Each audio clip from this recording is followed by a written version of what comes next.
Hi, everybody. Welcome back to the Be There in 5 podcast. I'm Kate Kennedy, your host.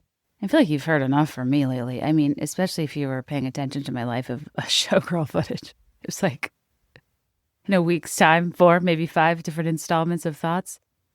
They say get a hobby to Taylor Swift fans, but admittedly, that is one of my hobbies. I just don't think it's that different than being into comic books or something, I have a whole episode of cut footage just sitting there that I was going to upload to Patreon, but then I felt like I was just contributing to the volume of commentary, and it's a bunch of my original thoughts that I cut when I was trying to form thoughts for the podcast, so it's not all glowing. Anyway, I might still put it up on Patreon and Apple subscriptions, but yeah, look out for deleted scenes of a Showgirl. Maybe that's what I'll call it. Anyway, I hope you guys are doing well. I hope that the episode 2 weeks ago inspired you to pursue some of your hobbies and Pinterests. And today's easy listening, easy breezy. I'm just going to read stories people submitted about their hobbies, how they found them, how they found community, they found themselves, they found or made time. The best are the best, and I never know what's going to inspire people to write in. And this was way more responses than I ever thought possible. I laughed, I cried, I had a good time, which was much needed because I don't know if you guys have watched this season of Love is Blind. Oof. I mean, truly, some of the worst of the worst. I don't know. I just heard this season was crazy, and it took me a good couple episodes to get into. I don't always find the pods that inspired, but then once I get attached to people like Sparkle Meg, I'll go back and then watch the pods to revisit. But I don't know, if anybody's going on that show, here's when you run. Here's when you don't say yes to the proposal. If they say, I'm having a really hard time matching your face to your voice. Just yeah, trying to connect the dots. After the big reveal, not good. When somebody says oh, you're not at all what I expected you to look like, 99% of the time they're disappointed, which isn't right. But also, if they care that much, I don't know why they're going on this show. If they're expecting a smoke show to appear from behind the smoke screen. If somebody dared to tell me you're just not my usual type, on the outside, on the inside, 5-star, excuse me? Those words didn't need to leave your mouth. What are you doing?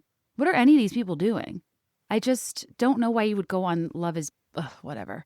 What I want to do, I want them to have a show where the love is blind and so is the audience. And I guess this is called a podcast, but where this would never work, but I want to be forced to listen to these people talk and make judgments about them and have the experience of the contestant.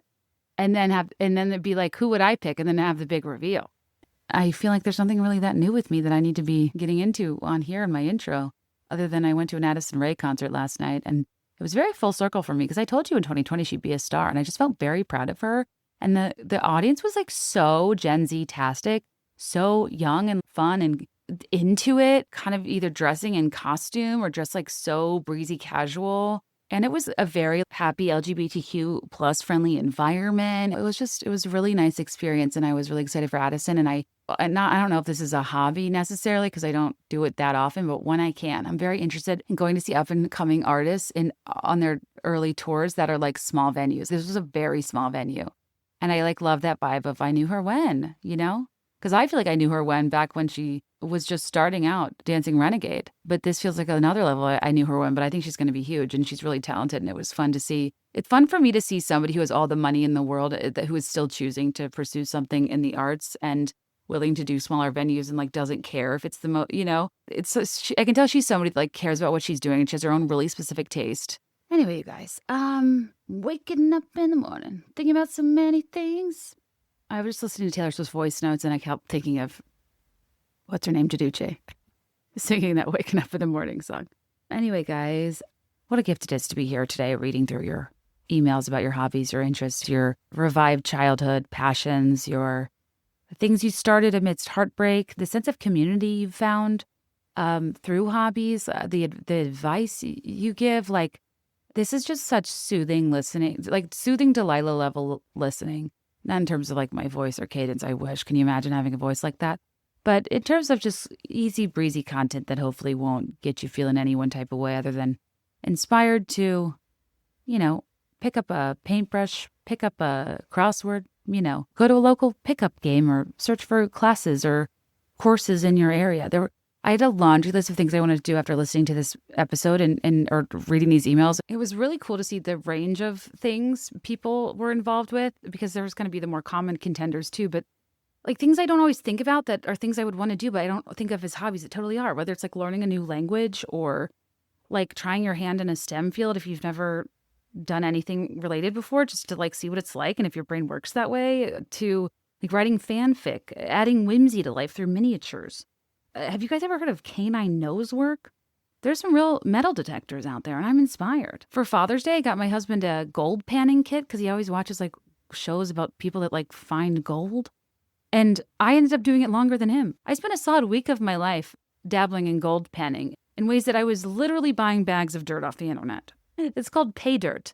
I got about enough gold, I say quote unquote gold, it was probably pyrite, to fill maybe a necklace the size of one of those ones you get at a theme park where your name's written on a tiny piece of rice. But still, I had a great time. I got lost in it. I don't need to even do something twice. I just need to get lost in it once to have it be worth my time. And I just think it like gives you stuff to talk about. And I appreciate all of you who wrote in, even if I didn't get to read your email aloud. I read them all in general, and it informed like how I talked to Carmen and what questions I asked her, the topics we covered. I'm so grateful to you guys for being so generous with your stories and your interests and your advice. And I think that this was just like the best use of my time. And I hope you enjoy listening to the emails as much as I enjoyed reading them aloud. Sometimes I'll record episodes like this with crowdsourced stories. Like I'll sit down and read 3 or 4. Then I'll do like a stretch of like 10 and like power through them because I realize I haven't gone through enough. But sometimes I'll respond to somebody for like 10 minutes and sometimes I'll be like, thanks for your email. And it's never proportionate to how much I like it or appreciate it. It's just like depending on when I sat down that day, if I like thought I had all the time in the world or not. And I apologize if I mumble. Sometimes when I'm like skimming, trying to get through it quickly, I'll do that and I don't mean to. But other than that, we'll get into stories. We'll do ads later. Let's just dive right on it. Hi, Kate. I have so much to share on this subject. The hours I spent as a kid walking the aisles of a Joann's or Michael's, fingering ribbons. Fingering's a tough verb, but that is the only one to really use there when we're talking about ribbons. Making a million pony bead lizards, boondoggle lanyards and keychains, old school embroidery floss friendship bracelets, and safety pin beaded ... art. Digging around in the recycling bin in the mid to late 90s to make furniture for my DIY dollhouse in a shoebox, or inviting neighborhood kids over for a feast over stone.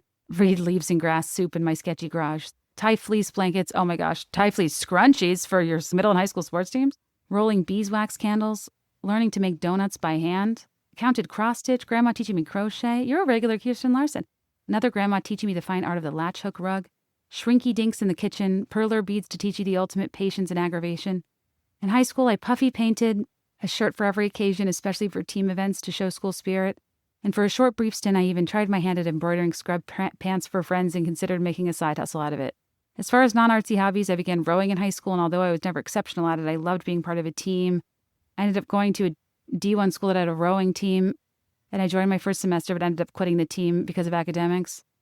That's what they all say, who pretended to be on a rowing team for one semester. Just kidding. Now I live in a landlocked state, so it's hard to get in the water, but one day I want to get back to it. I've always wanted to learn to dance, like classic ballet or tap, or play cello or harp. As an adult, I'd love to get connected back to community theater or choir. Why are these things so difficult to do as an adult? I want to learn how to enjoy swimming laps or how to man a sailboat. Recently, I've begun to dabble in watercolors, which is so great for my mental health, even if it looks far from a Monet. Painting my nails and learning to do fun nail art has also been so important for my mental health as well. Does reading count as a hobby? Of course. Cooking with my husband is fun too. We'll do various challenges from TV cooking shows. A few people said this. And try and stump one another. Another random hobbies that we'll work on the side. We work on the side with a whiskey company for fun. We do educational presentations and tastings.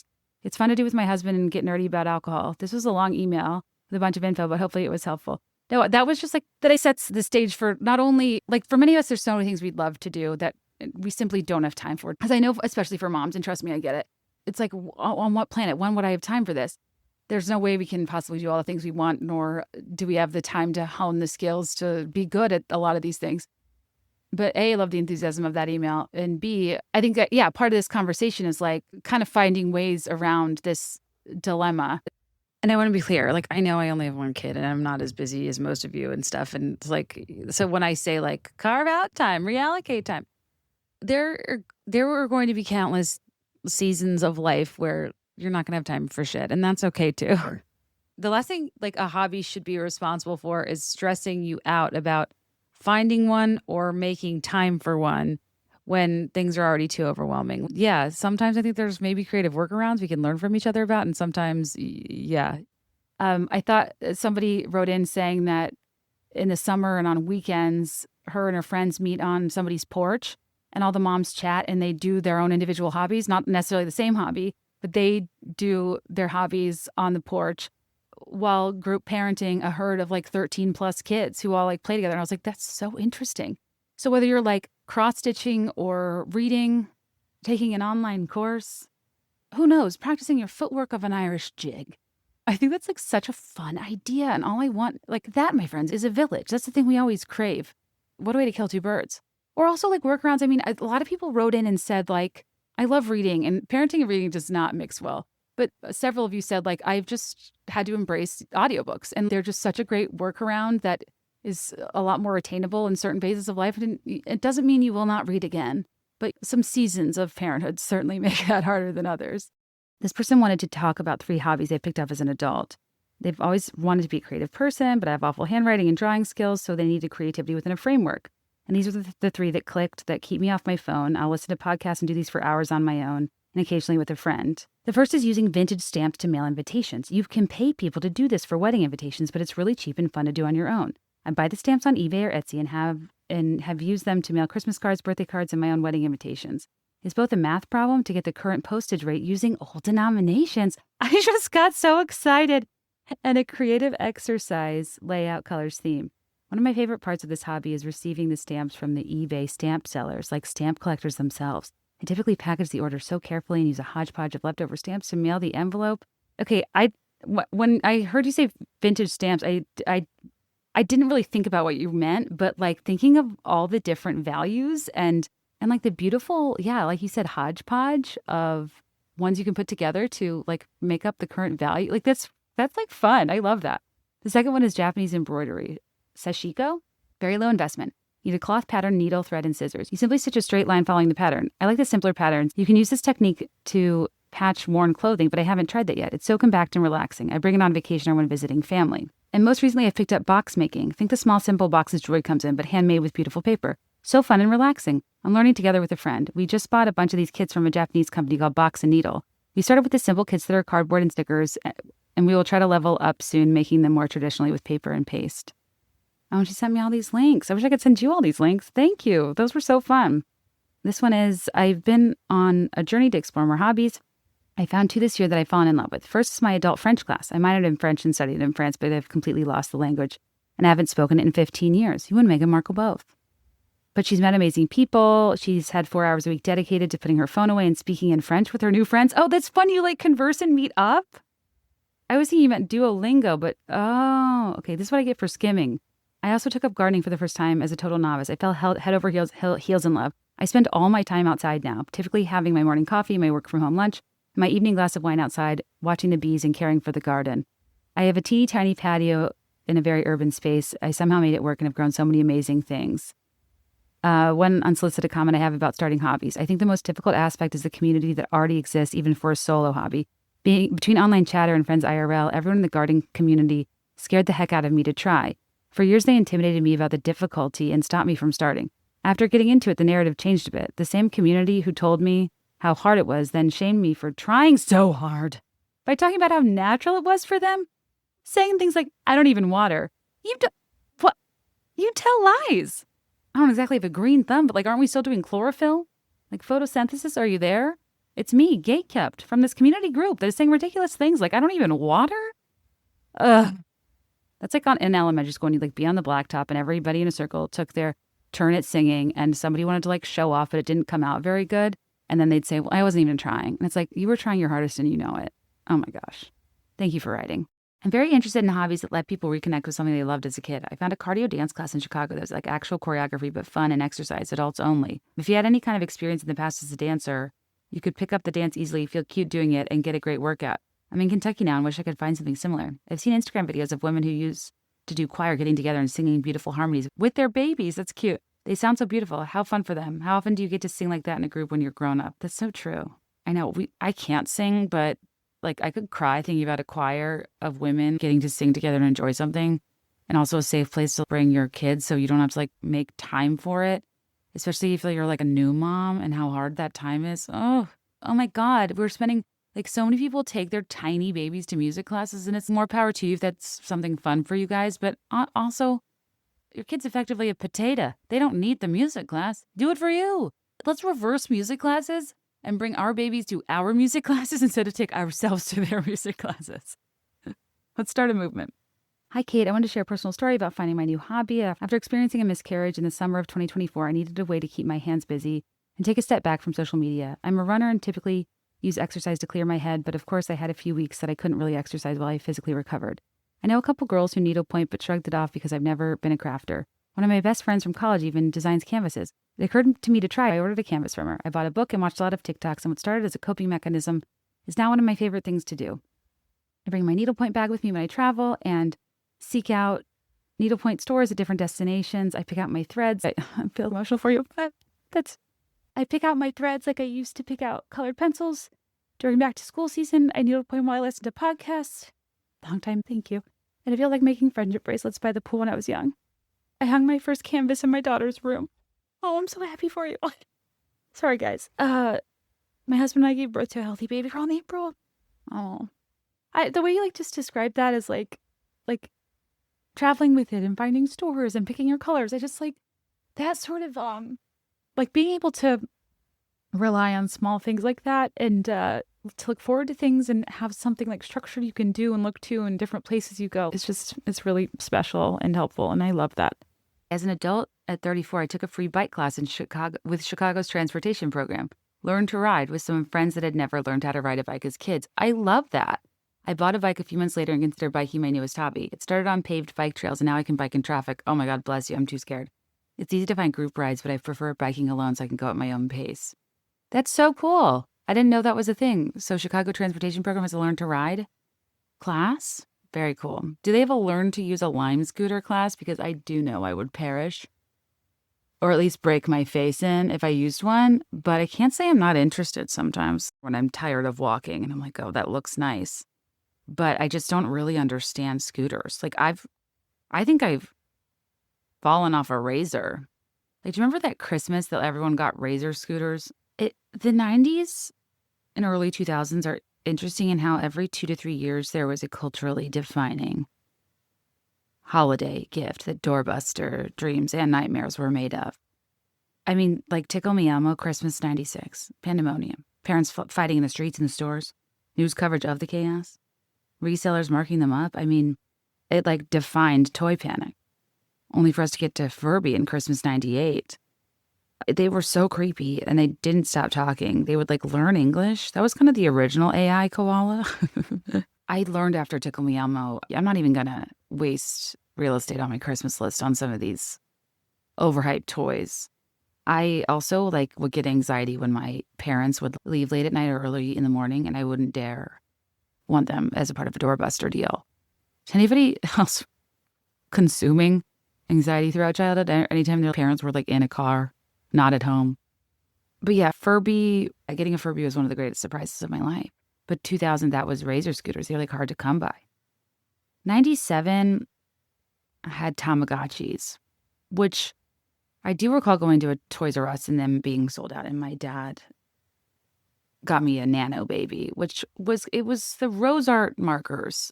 You know, Rose Art is to Crayola as Nano Baby is to Tamagotchi, probably. You know what I mean? Like, not my first choice, but still gratifying. And I just very distinctly remember how often the baby went number 2. And I think it was in that moment when I was unsure if I wanted non-digital children. Anyway, why did I say that? Scooters. Sorry about that. Thank you for sharing. Happy writing. Hi, Kate. I have an entry for something I consider a hobby that people don't conventionally perceive as one, and also encompasses making friends through hobbies. Volunteering in local government. I grew up in a very small town in rural Southwest Virginia. Shout out. Went to school in Blacksburg. On the West Virginia border, Kentucky border, Tennessee border, North Carolina border. Virginia really borders a lot of states. Southwest Virginia, I took an Appalachian Studies class, and the rich history of the area, the tradition, the insularity of a lot of rural communities, the tremendous overlooked poverty, it's a really fascinating and I just think overlooked area of the country. But I got to stop in the middle of stories. Can you tell sometimes I just need, feel like chatting. Been with my kid all day. Just nice to talk to you. I moved back to my hometown at the end of 2021. After settling in post-move, I realized that I didn't have a way to meet new people. Also, if I did have an acquaintance, that person most likely knew me as a child or teenager pre-2011. I joined a volunteer board responsible for planning town events and maintaining a Virginia Main Street designation. This quickly gave me meetings to attend, friendships with people who were older than me, and stakes in the success of my small town. I love that. I always categorize my local government volunteerism as a hobby because it's how I spend my free time. Right now, I lead the economic development board in the town. I feel proud of participating in my community.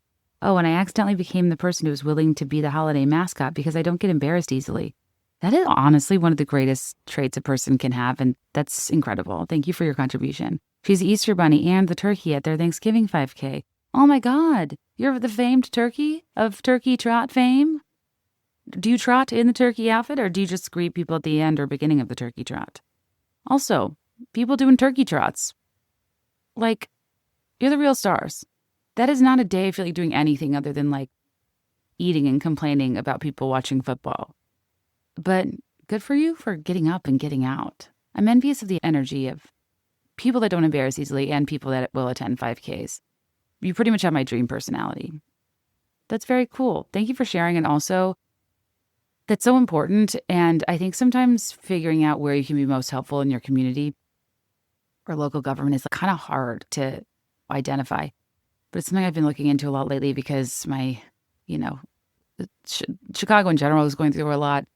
People in my community and surrounding communities are going through a lot and need our help. And yeah, all of a sudden I'm like all up in the alderman's grill, Like I'm just like wanting to really engage a lot more, not even like city level, but like micro kind of neighborhood level. And sometimes I get a bit like overwhelmed and intimidated, but that was very encouraging. And that's hopefully the point of people sharing these stories, you guys. I want you to be encouraged. If it gives you a nudge.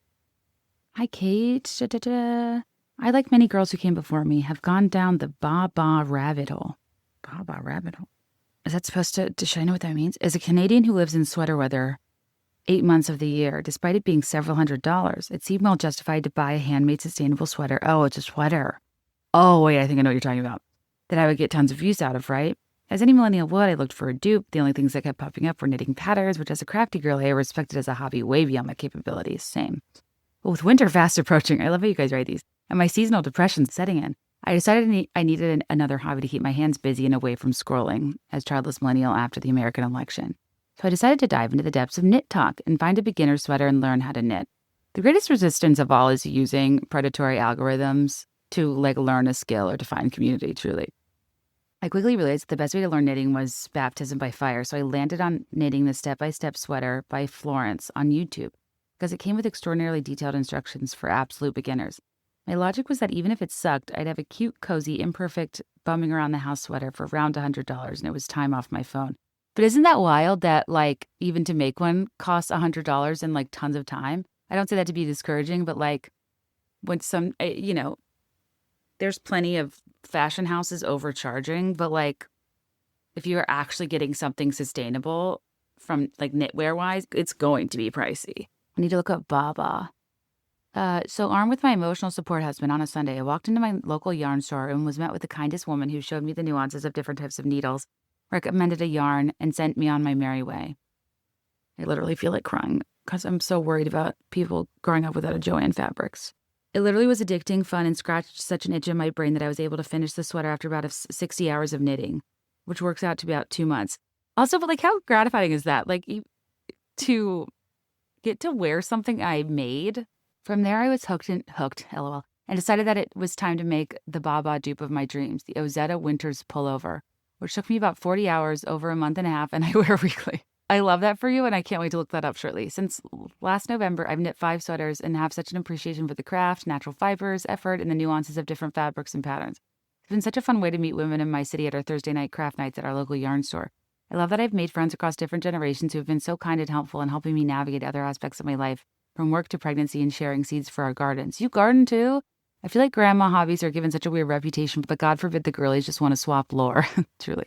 Perhaps my favorite part of this whole journey is that by the time I factor in my labor and materials costs, the Baba ends up being the dupe. I was just going to ask that. And while I think there's a time and a place for a dupe or the investment of your time, the learning process has been so fun. Maybe the lesson I need to learn before becoming a mom is that my time is valuable and that I'm allowed to have hobbies and time to myself, all while fighting the millennial urge to monetize my hobbies. Love you, love the pod. Thanks for being a source of community. Thank you. Oh my God, loved that email. I'm about to look up the Baba, and I hope I'm pronouncing that right. It's Baaba, so I'm assuming it's like the Baba of the Baba Black Sheep fame. Also, that was an interesting comment. The lesson I need to learn before becoming a mom is that my time is valuable and I'm allowed to have hobbies and time to myself. 1,000%. And also, I think that hobbies are so fraught for so many reasons, but like, I think as a mom, I already had a tendency to like just crazy optimize as like a self-employed person who needs a lot of functions and things taken care of that I can't do myself. And then being a mom makes you optimize even further because you're short on personal time. But like the thing you have to remember is hobbies are antithetical to optimization. Like they're inefficient by design. And the point is like the brain needs inefficiency. And that's why it doesn't matter if it produces a tangible result. Inefficiency or the lack of perceived productivity is like kind of the point. It's kind of like the reset button. And I feel like our lives are so structured around productivity. Engaging in something that's like kind of useless doesn't seem like it serves you, but it does, even if you're not good at it, even if it doesn't produce it, you know what I mean? But I really do think that like having hobbies you prioritize and time you prioritize for yourself is just a really great thing to model to kids. I don't know. I think about having a son. I'm like, if he only sees me in service to others, like what is he learning about, a woman's time and their worth or I think it's important to be a model of somebody like who does stuff still as an adult or busy adult, like purely for fun. It's a long game too. I think it would be cool if the activities we do together or I do solo or the things I like share that kind of bring me joy, I think that will be more memorable and like grounds for connection. And I just think about how fun it is to share that stuff too. Like it would create way better memories if I like could kind of play guitar badly than if like there was a 6-month period where like I did dishes the next morning. Well, a lot of people think that's gross, but I'm not always good at that or whatever, like I just think that the dividends are tremendous of doing things for yourself. Like even if you feel like you're taking time away from other people, I think that they kind of like actually enhance your experiences and connections and conversation topics, but also did I read this email earlier? Did I read it like in passing in my inbox? Somebody was talking about like the identity element of it that I thought was really valuable in terms of like so much of adult life is defined by roles, being a parent, being an employee, being a partner. And like if you go to a pottery studio, whatever, craft night at your local fabric store. Thank you for supporting your local fabric store. Your bike class, your running club, whatever. Like that's maybe one of the few places you're not like Hannah's mom. I think that sometimes even just putting yourself in a context where you are yourself and not relative to anybody else is, I don't know, can be really helpful. And this is something that Marina Cooley, who I mentioned last episode, and being this professor at Emory who does really interesting work about the importance of adult hobbies. And her research talks about how this kind of self-definition outside of obligation is like crucial for mental health. And I just think that's pretty interesting. Anyway, thank you for writing in. I love that for you. And let's look at the Babas. Oh, I do know what this is. Yeah. Oh, shit. These are nice. Okay. I was ready to be like, why are these so expensive? But nope. Gorgeous. Stunning. It's funny because like I'm looking at the jumper number 17 and God, I love a tall neck. I currently am eyeing jumper number 67. Wow, is it doing the most? It is. I want a turtleneck so high that like comes around my like chin and face a bit to the point where I could have arguably borrowed it from my dog for a small outpatient surgery. Like it's giving vet cone. I love like, I don't know, kind of like the girl with the green ribbon, and if it got untied, her head would fall off. I kind of want to give that vibe, like my skull is resting. Just so much fabric cascading from below the chin that kind of looks like sometimes it just looks like a floating head, kind of like a haunted hayride vibe. Like you could wear the sweater to the hayride, but you could also be a performer at the hayride. Just a head on a platter. That's the stuff. I also love the wide, kind of taller mock neck, number 51. Oh my God, these are stunning. Oh, the polo sweater. God, this is what killed me. We've talked about chunky knits, you guys. I don't need to drag you through this. I clicked on shop and women, and there's a woman wearing the chunkiest of the knits. Underneath, a chunky knit turtleneck, and the turtleneck's poking out from underneath of another chunky knit cardigan she has on top. She looks impossibly chic and possibly cozy, the dream combo. I don't feel comfortable in one chunky knit, but wearing two chunky knits is like the craziest flex to me. That's so much fabric.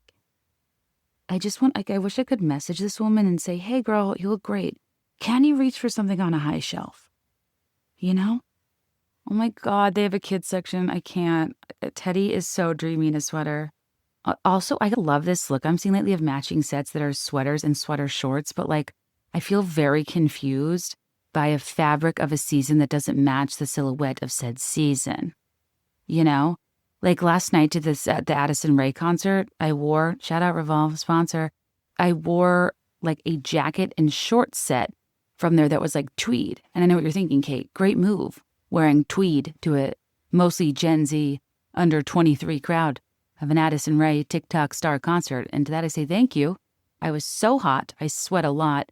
But actually, in this case, that helped me because they were like technically a micro short, which I know I'm not Paige DeSorbo, but with the tight situation over it, it's like, oh, this doesn't really feel that different from any other short. If you're a gal who used to roll her Sophies, more than once, so the roll was the same color as the short and you didn't have like the white elastic band, then you're ready for a micro short. It doesn't matter if your body looks different, if it's changed. Literally, tights are all you need. It honestly felt kind of liberating again. As a former volleyball player, too, to be back in a micro short in public. I used to cruise through Costco in a half-inch inseam as a minor, as if it wasn't a big deal. Like, oh, they must be checking out my berry smoothie. I dream of that lack of self-consciousness now. Anyway, I do love a sweater short. Anyways, I sure am giving Baba a lot of airtime. Oh my God. Teddy needs this roll neck striped sweater. It's 190 euros, 220 United States dollars. Yeah, it does seem like a lot for something he would wear for 6 weeks and that he would like smash strawberries into the fibers irrevocably. Wow. Made in Spain. Okay, thank you for the new Baba rabbit hole. What a thrill. I love knowing what the cool kids are wearing. Okay, in my head, I might have been thinking of, it was the Princess Diana Lamb sweater company. You know what I'm talking about? I guess all of mine are artsy, so feel free to ignore, but I got into sewing and made essentially all of my own clothes now. Feel free to ignore. Truly nothing sounds more delightful than your life activities and social calendars making your life a project runway of trying to find the right ensemble and getting to make it yourself. I can make literally anything, including lots of fun Eras Tour and Cowboy Carter tour outfits for myself and my family. It's a skill that it can forever be honed as you try new garment types, fabrics, techniques, and it feels so great to make clothes specifically for my own body. Yeah, instead of ready to wear, which rarely fits my large chest. I'm snapping. As my skills have grown, I feel so much more artistically inspired. I love blending this creativity with a meditation on my ever-evolving personal style. I love to knit and quilt and have gotten very into soft pastel painting in the last 2 years. Artistic hobbies have been great for me even if I don't practice a medium myself yet. I find them so interesting and find art forms to be wonderful sources of connection. The online communities for sewing, knitting, quilting, and painting are so fun and kind and incredibly inspiring. I need to familiarize myself with online community. I'm not in any hobby or crafting communities. I'm just in mom groups or buy nothing groups where people are like, I only drank a quarter of this half gallon of 2% milk. Anyone want it? And I'm like, no, nobody wants them. Big fan of the show. Not sure if it's related to share. Remain anonymous. A hobby I was super into as a kid and got myself back into this year at 33 is writing fan fiction. If you're someone who likes to write fan fiction, it's a great way to get out your ideas and almost guarantee people will read and or respond to it depending on the fandom. It's also one of the last forms of art that remains untouched by capitalism. You can't really sell your ideas and you can't profit from them. Love that. There are people who try to make Patreons, but it's not lucrative. It's just a fun way to share ideas for characters you know and love. It's also a great writing practice because the legwork is done for you. The characters are developed. Everyone knows their personalities and quirks. Good point. I haven't made any IRL friends doing this, but I do have a lot of fellow anonymous internet friends who I love interacting with. Yeah, I feel like kind of the point of fanfic is to really let yourself go, and the self-consciousness of camaraderie might be too imposing on the creative process. Hi, I saw Kate's call out on Instagram and thought about a hobby I picked up in the past couple years. Whale watching around the Seattle area. I could go deep on this, but I'll try to snorkel for you. I grew up in St. Louis, but I've lived in Seattle for a couple decades. The ability to see actual whales, don't get me started, just will never get old. Baby loss, trigger warning. Thank you.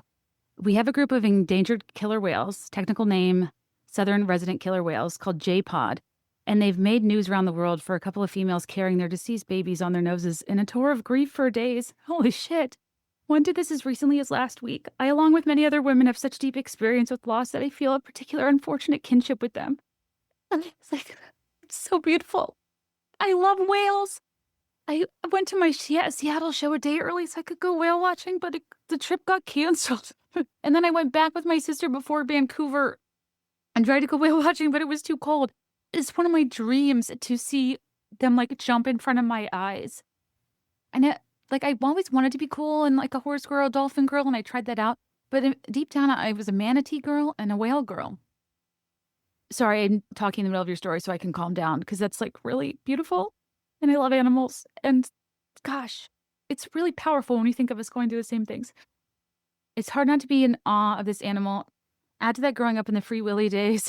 Hold me in the river Jordan. And a dose of being self-employed with a loose schedule. And it means I'm lucky to be able to drop what I'm doing and race to the park with binoculars to see when they're in the area, which is frequently. The whales aren't tagged, so a very robust system of social media and WhatsApp groups connect people to the whale sightings and also each other. It's something I can and usually do solo, but it's also great for chatting with strangers, which is much more common in the Midwest than it is here. Anyway, whale watching is as much a hobby as birding, I suppose, and it's such a special experience and easy to figure out if you ask the right questions. For your listeners in and around the Puget Sound, the best Facebook group to get started is called Orca Network Community Group. The ONCG. A few pics. And she sent me pictures. Oh, I love that. Thank you for sharing. That's, what a dream. This episode is also brought to you by Revolve. And may I just reiterate it, it's an honor and a privilege. And I am calling myself a Revolve girl, even though I don't know if this qualifies me as one. I've loved Revolve for years in terms of where to get cute curated pieces that I can trust are, on trend. This is not the most important thing, but they ship very fast. And I feel like anytime I need something for a special event, I just am excavating Revolve and ordering all the things. And I always get it fairly fast. But also, since I've been perusing Revolve more to heart my faves so you guys can shop them and whatnot, I have also bought a few things that I just want to have on hand if I ever have something to do. Because I get a little bummed out if I think of how little plans I have or exciting things I have coming up. But yeah, I bought this sweater with matching micro shorts, hoping an opportunity would present itself. Then, last minute going to an Addison Rae concert, it's oh, this is a place I can feel I can take a risk, take a chance, make a change, and break away from my tendency to wear macro shorts, which are pants. If you follow me, you know that I have a thing for matching sets, and I love how you can look at all the matching sets Revolve has to offer on Revolve.com, especially when I'm traveling or have an event. Sometimes it just feels easier for me than to put together my own outfit. You can shop what's trending, the fall shop, the quiet luxe shop, hello, Shiv Roy, chic western, sexy night out, vacay wardrobe, animal prints are back. Fun fact. Introducing loud luxury, which I don't, I'm not saying it was inspired by me, but I have always said I'm more of a loud outlet mall when it comes to quiet luxury dressing. They have so many of the brands that I just regularly buy from and look at. Most of my matching sets are Amanda Uprichard. I think Norma Kamali makes really cute stuff. I love A. Goldie jeans. I just got into barrel jeans. I know it's big news. It's a lot to take on, but I'm really excited about it. It's nice to have cute clothes from good brands all consolidated into one place and have a variety of curations that kind of give you some direction, because I just feel I'm not as great in terms of keeping up with my style as I once was. They have 1,200 plus brands, 100,000 styles across fashion, beauty, and home, from high end to emerging and exclusive labels. I just got this bomber jacket from Lioness. It was under $100 and it's so cute. I think I shared it with you guys and some of you got it too. They have personalized product recommendations based on your favorites, your purchase history, inclusive sizing options that go from XXX to 4X, curated edits, amazing customer service. Oh, they do mention the fast shipping, so I'm not crazy. Fast and free shipping. Whether it's a weekend away, a big night out, or just a little style refresh, your dream wardrobe is just one click away. Head to revolve.com/BeThereIn5, shop my edit, and take 15% off your first order with code BeThereIn5. Fast 2-day shipping, easy returns. It's literally the only place you need to shop from. That's revolve.com/BeThereIn5 to shop my favorites and get 15% off your first order with code BeThereIn5. Offer ends October 24th, so happy shopping.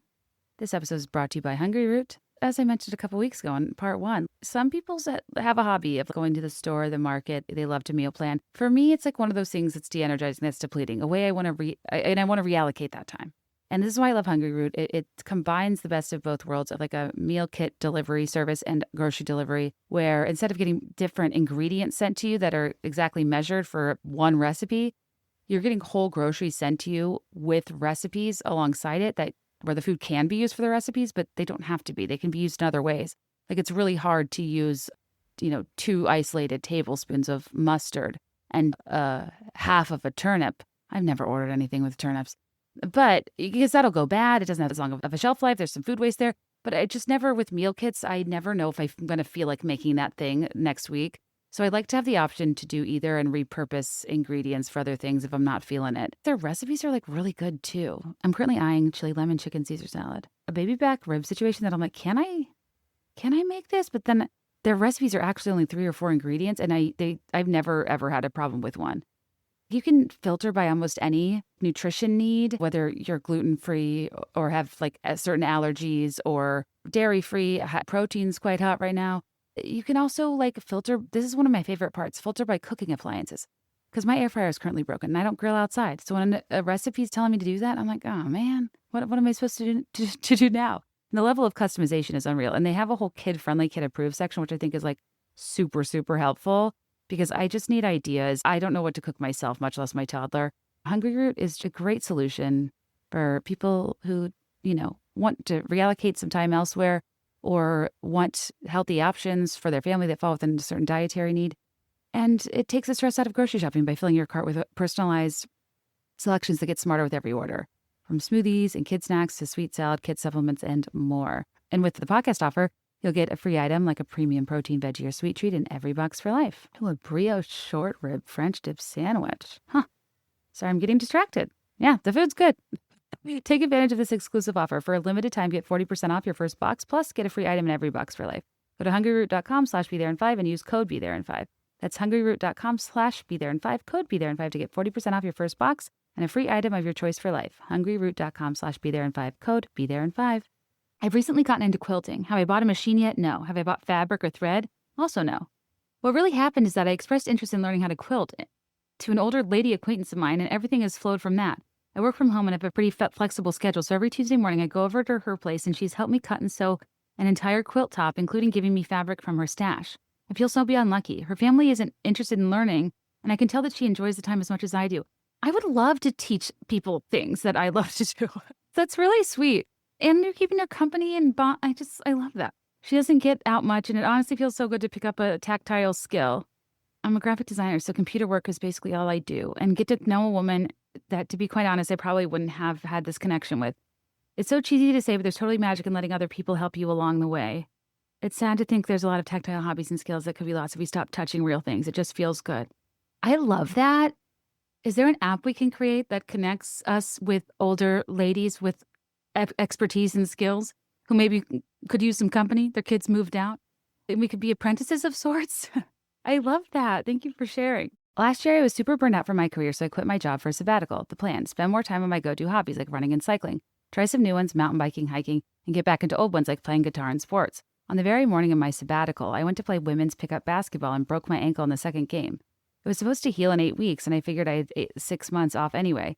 15 months and 1 surgery later, oh shoot, it finally healed, but that's another story. I live on a hill in San Francisco, not the most crutch-friendly. So between crutch life and not having a job, I spent a lot of time at home, which meant I had to abandon most of my sabbatical plans in favor of guitar. I'd played on and off since I was 12, but when I was younger, all I ever learned was how to play Blink-182 songs.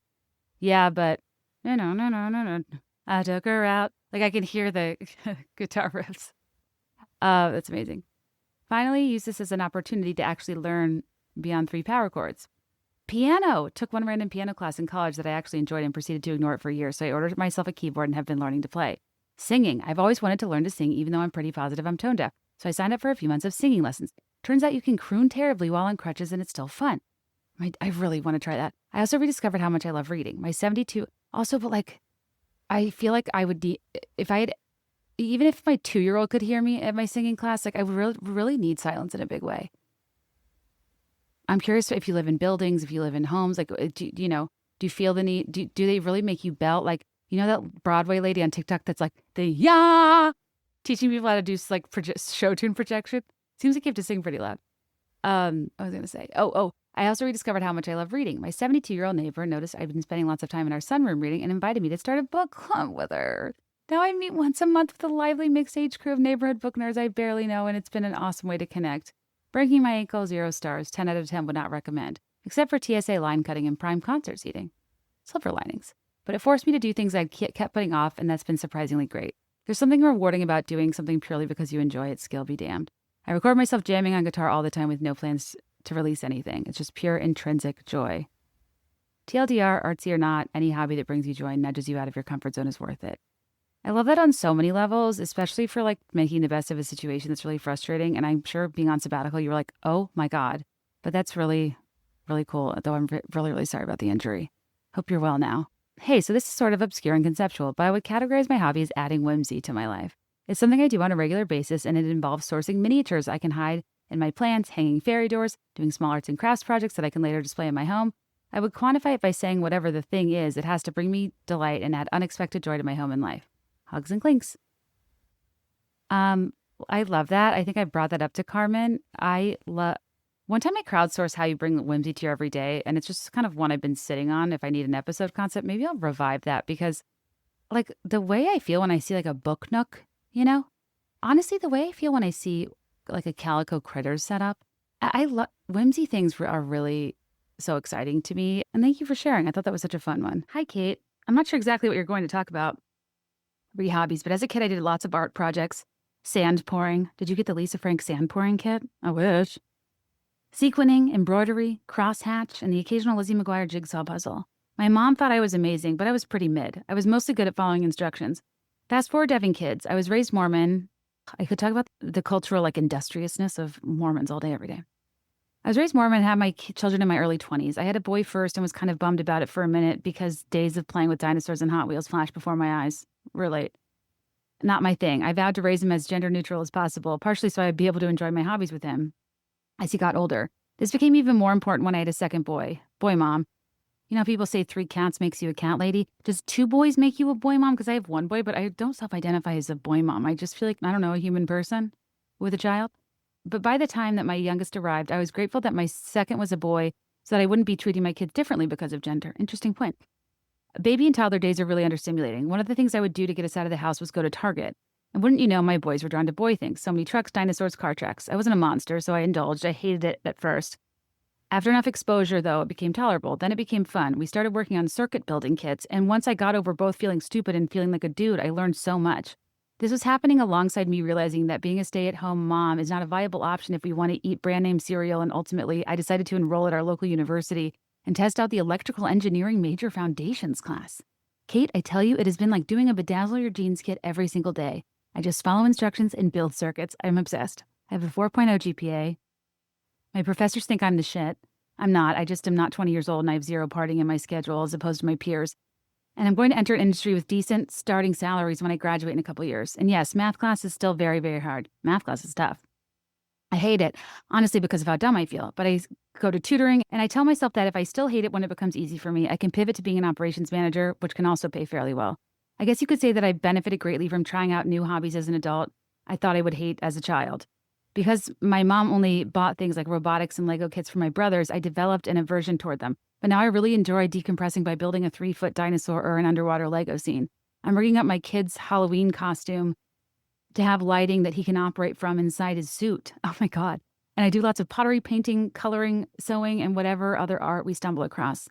They do my hair with colored chalks and try on eyeshadows at Ulta with me. My youngest likes high quality nail polish, along with tracking the path of a hurricane. half of their friends are girls. The only gripe with my current life path is that there are only 5 other gals I regularly see in my classes out of hundreds. I wish more women join me in STEM. The dudes I'm surrounded with have definitely never set foot in an Ulta before. But I'm currently Zooming into class, really grateful that my 2 humans have reminded me they are not— oh, it's a Zoom. Interesting. Grateful that my 2 humans reminded me that they are not just boys, they are people, and boy hobbies are not just boy hobbies.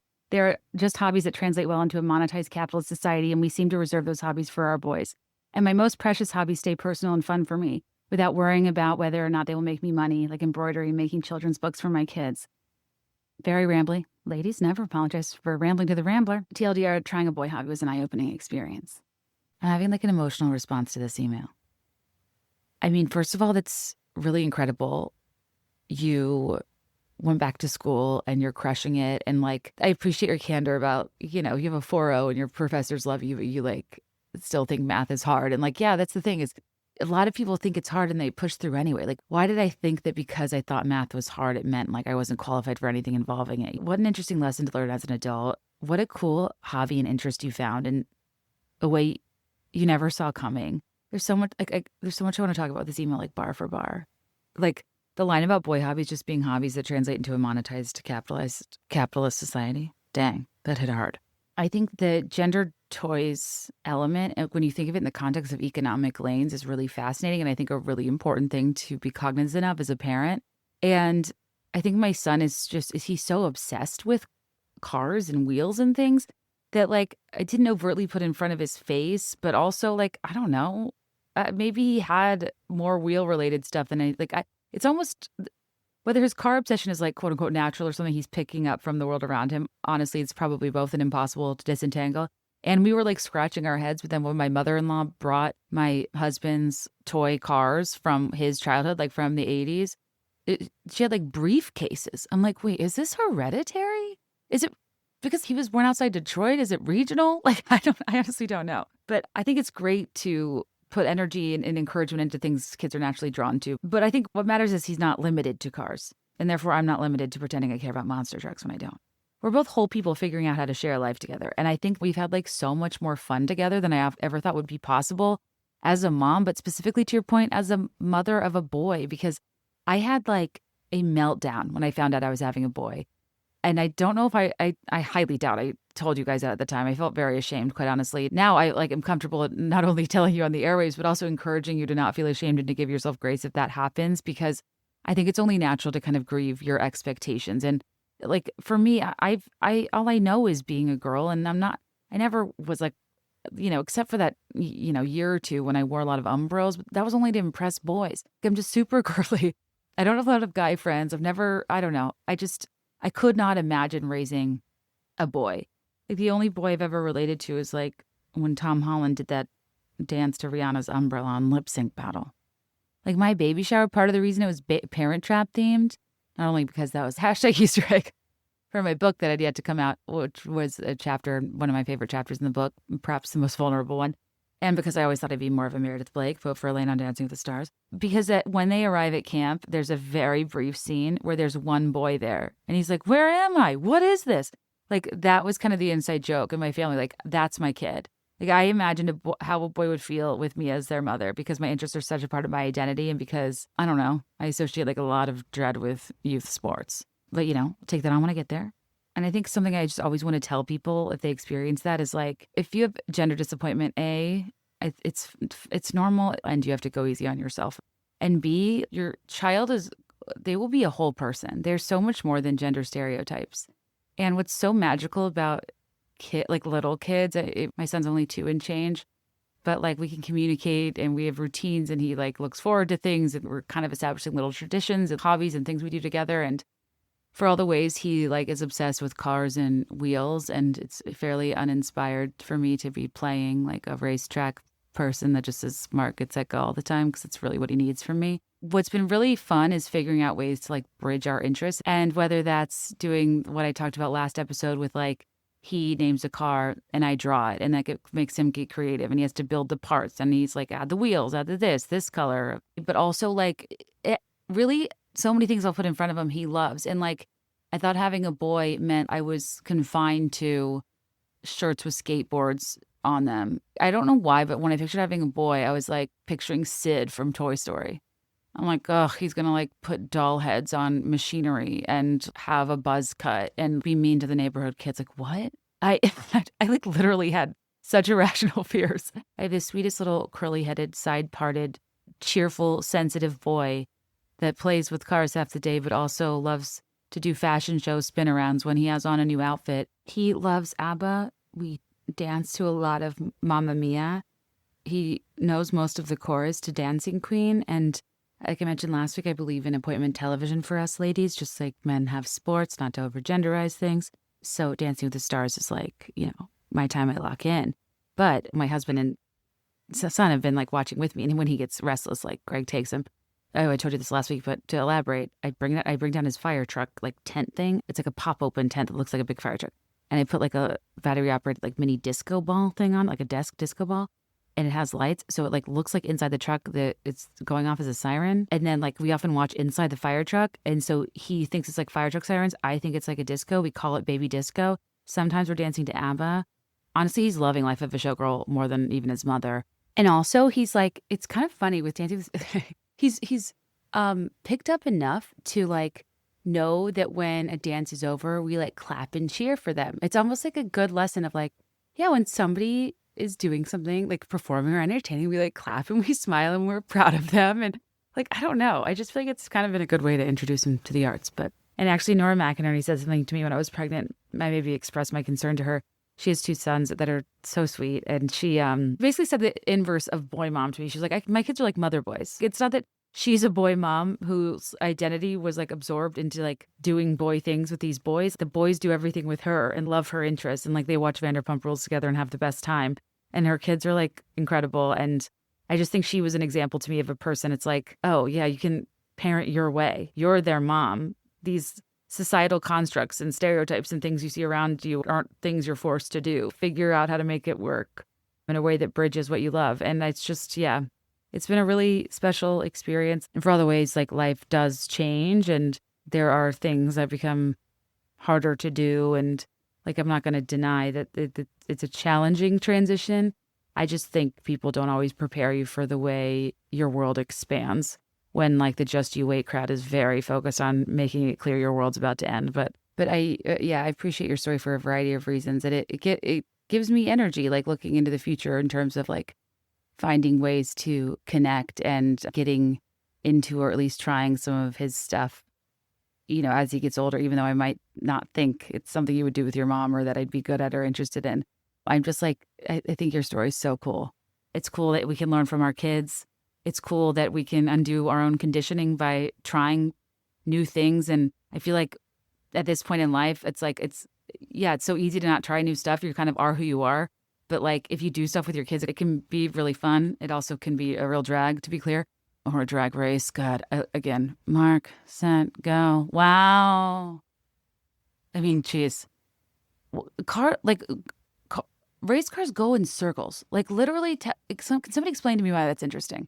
Actually, that would maybe be my last, caveat. Through parenting, I think I've also learned that just because I don't think I'm interested in something, or maybe I'm not interested in something overall, it doesn't mean there aren't parts of it I can find interesting. And even just like being like, okay, cool. So yeah, let's chat cars, trucks, trains. What's the vibe? Like I'll just like deep dive locomotives. I'll watch a cartoon and be like, wait, how does that work mechanically? Or did I talk about this last week? One of my other hobbies besides the acrylic markers is like writing these poems and jingles that then I animate into videos for Teddy. But the point is teaching myself how to animate, and just the content happens to be something that he really likes. But maybe because I watched that Saved by the Bell episode where they had like subliminal messages. Sometimes he's watching YouTube videos. I'm like, what is this? Where's this from? What are they telling you?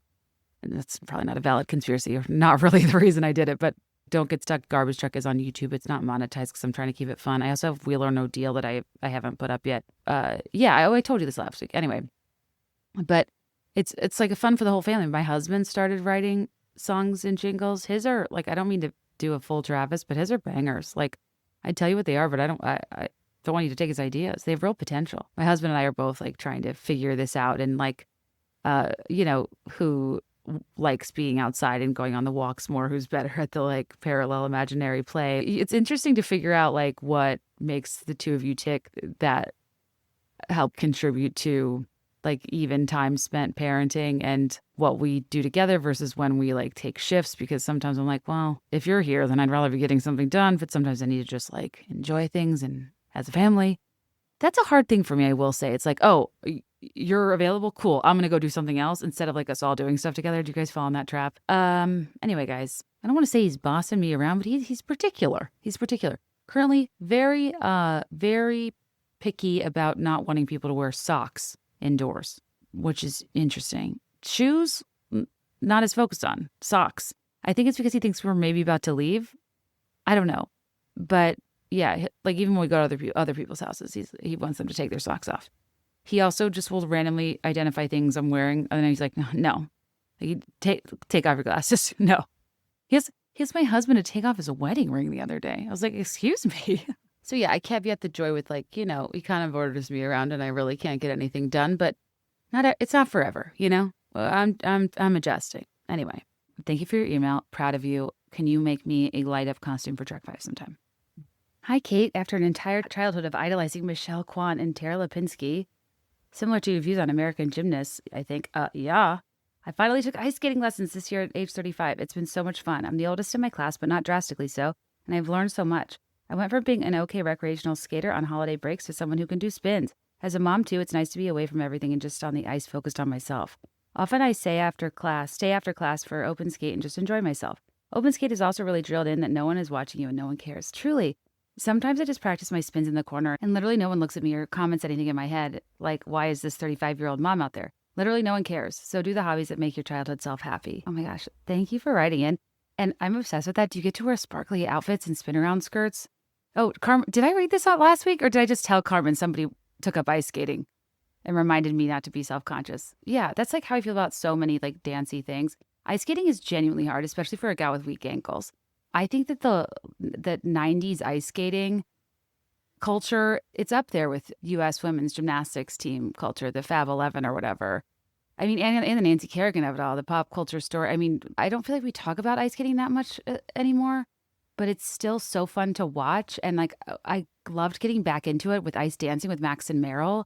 And then, Max and Meryl, with Charlie and Meryl, who won the gold for ice dancing a while back. Maybe it was 2012, but then obviously it's like softcore for me to watch Meryl and Max, just their scenes from Dancing with the Stars. Not even their dance scenes, but like their package, like promos. You can watch clips of just their rehearsal videos and then you can watch their dances. And like, I just have never seen two people less likely to have more chemistry, and it's genuinely thrilling. Not the point, but do you like ice dancing? Just skating? The difference between couples ice skating and couples ice dancing, I'm not super clear on. But then if somebody said that to me about like rhythmic gymnastics versus regular, I'd be like, oh my God, hello. So regardless, I'm thrilled for you. And that sounds like so liberating. Do you get to listen to headphones on the ice? Because when I was a kid, I used to pretend to be doing an ice routine in my living room. And I'd be listening to R. Kelly's I Believe I Can Fly. I know it was problematic. I didn't know at the time. But I Believe I Can Fly and The World's Greatest are two very like moving ice skating songs to lead up to like a triple salchow. This is a self-described serial hobbyist that loves talking about hobbies, taking on new hobbies, and quitting old hobbies that she didn't care for. Basically just love learning new things to the point of being mediocre but never great at anything. I play all sorts of musical instruments and have dabbled with sewing, knitting, sourdough, making all the usuals. But the hobby I want to highlight is that's so fun and satisfying and often not chosen by women is woodworking. When I was on mat leave during the pandemic, I wanted to build a wooden toy for my son and set off a years-long obsession. I had zero prior experience and it was way less intimidating than it seems. I mostly built kid-related things, wooden baby toys, kitchen helper stools. Ooh, I actually am in need of a stool for teeth brushing, not for me. Pickler triangles, kid-sized picnic tables, animal hooks, etc. That is really cool. Because kids need a lot of like tiny furniture and it's just like not cute. I mostly build kid-related things, which are great as gifts, and I also dabbled in butcher, blocks, and basic furniture. I got so much satisfaction from using power tools while my infant was napping upstairs. Totally. I'm less active now. Finding the time energy is tough, but I still build 2 to 3 new things every year. Downside, startup costs can be tough. Tools are expensive. There's some safety things to consider. Yeah. including an unexpected tennis elbow and standing too many butcher's blocks. Also requires some amount of space, but I made it work in our single car garage in the inner city. Oh, dang. That's pretty cool. I was just thinking I don't have space for that, but I guess I technically do.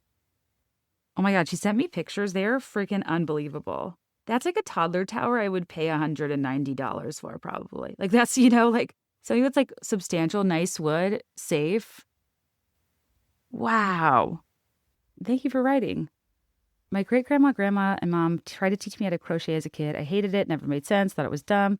As a new mom, I tried to make friends. It's so hard. I met one woman who invited me to her neighborhood hangout, telling me they all knit crochet. And so I gave it a shot, and now I have an amazing group of friends, a new hobby, and my kid, and a ton of kids to play with.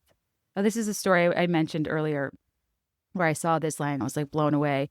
In the summer and weekends, we meet on a porch and all the moms chat and do our hobbies while group parenting a herd of 13 plus kids.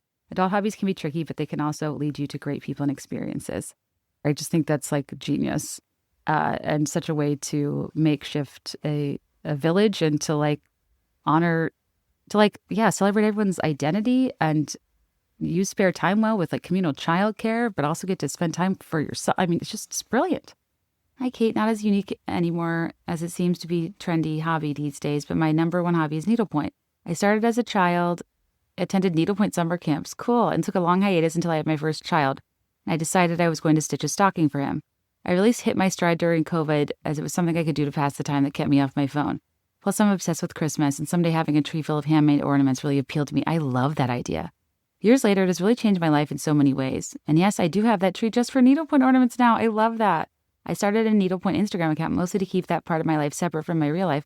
But now I have a network of women all ages that I chat with regularly about the thing we all love. Last year, I decided to start a local stitch club that meets monthly, and as a result, I've met so many amazing women and made friends I never would have made if it weren't for pulling some thread through a canvas. Needlepoint is one of those things that looks complicated, and it can be, but as its core, it's a series of half stitches on a canvas. It's literally paint by numbers with thread. Okay, and it's different than cross stitch. I need to like look this up and understand it better. Is needlepoint the thing that is expensive or is not expensive? I recommend it to anyone who wants something to keep their hands busy while also lounging on a couch. Ooh, take a look. My needlepoint Instagram is @naptimestitcher. I love that. If you ever want to learn to needlepoint, I know for a fact there are many vests who would welcome you with open arms. Oh my gosh, thank you so much. My grandma taught me to cross stitch and crochet and to like use a sewing machine, but I don't think I ever did needlepoint. Needlepoint versus cross. Needlepoint and cross stitch are embroidery types. Needlepoint uses a stiffer canvas with various stitches and often a painted design, while cross stitch uses softer Aida cloth with only X-shaped stitches that must be counted from a pattern. Oh, so that's what you mean by half stitches. Okay, needlepoint can be more expensive due to heavier threads and canvases. Oh, these are so beautiful. Now I'm going to look up needlepoint ornaments. Oh God, these are cute. Needlepoint pop culture scenes that are meaningful to me. Like Bella Swan never leaving her bed for 3 months and New Moon. Just kidding. I'm sure I could find something more inspired than that. So cute. Thank you for sharing. Gonna follow your Insta @naptimestitcher.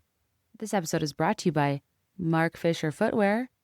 Guys, I did it. I've done it. I wore a tall boot with a short.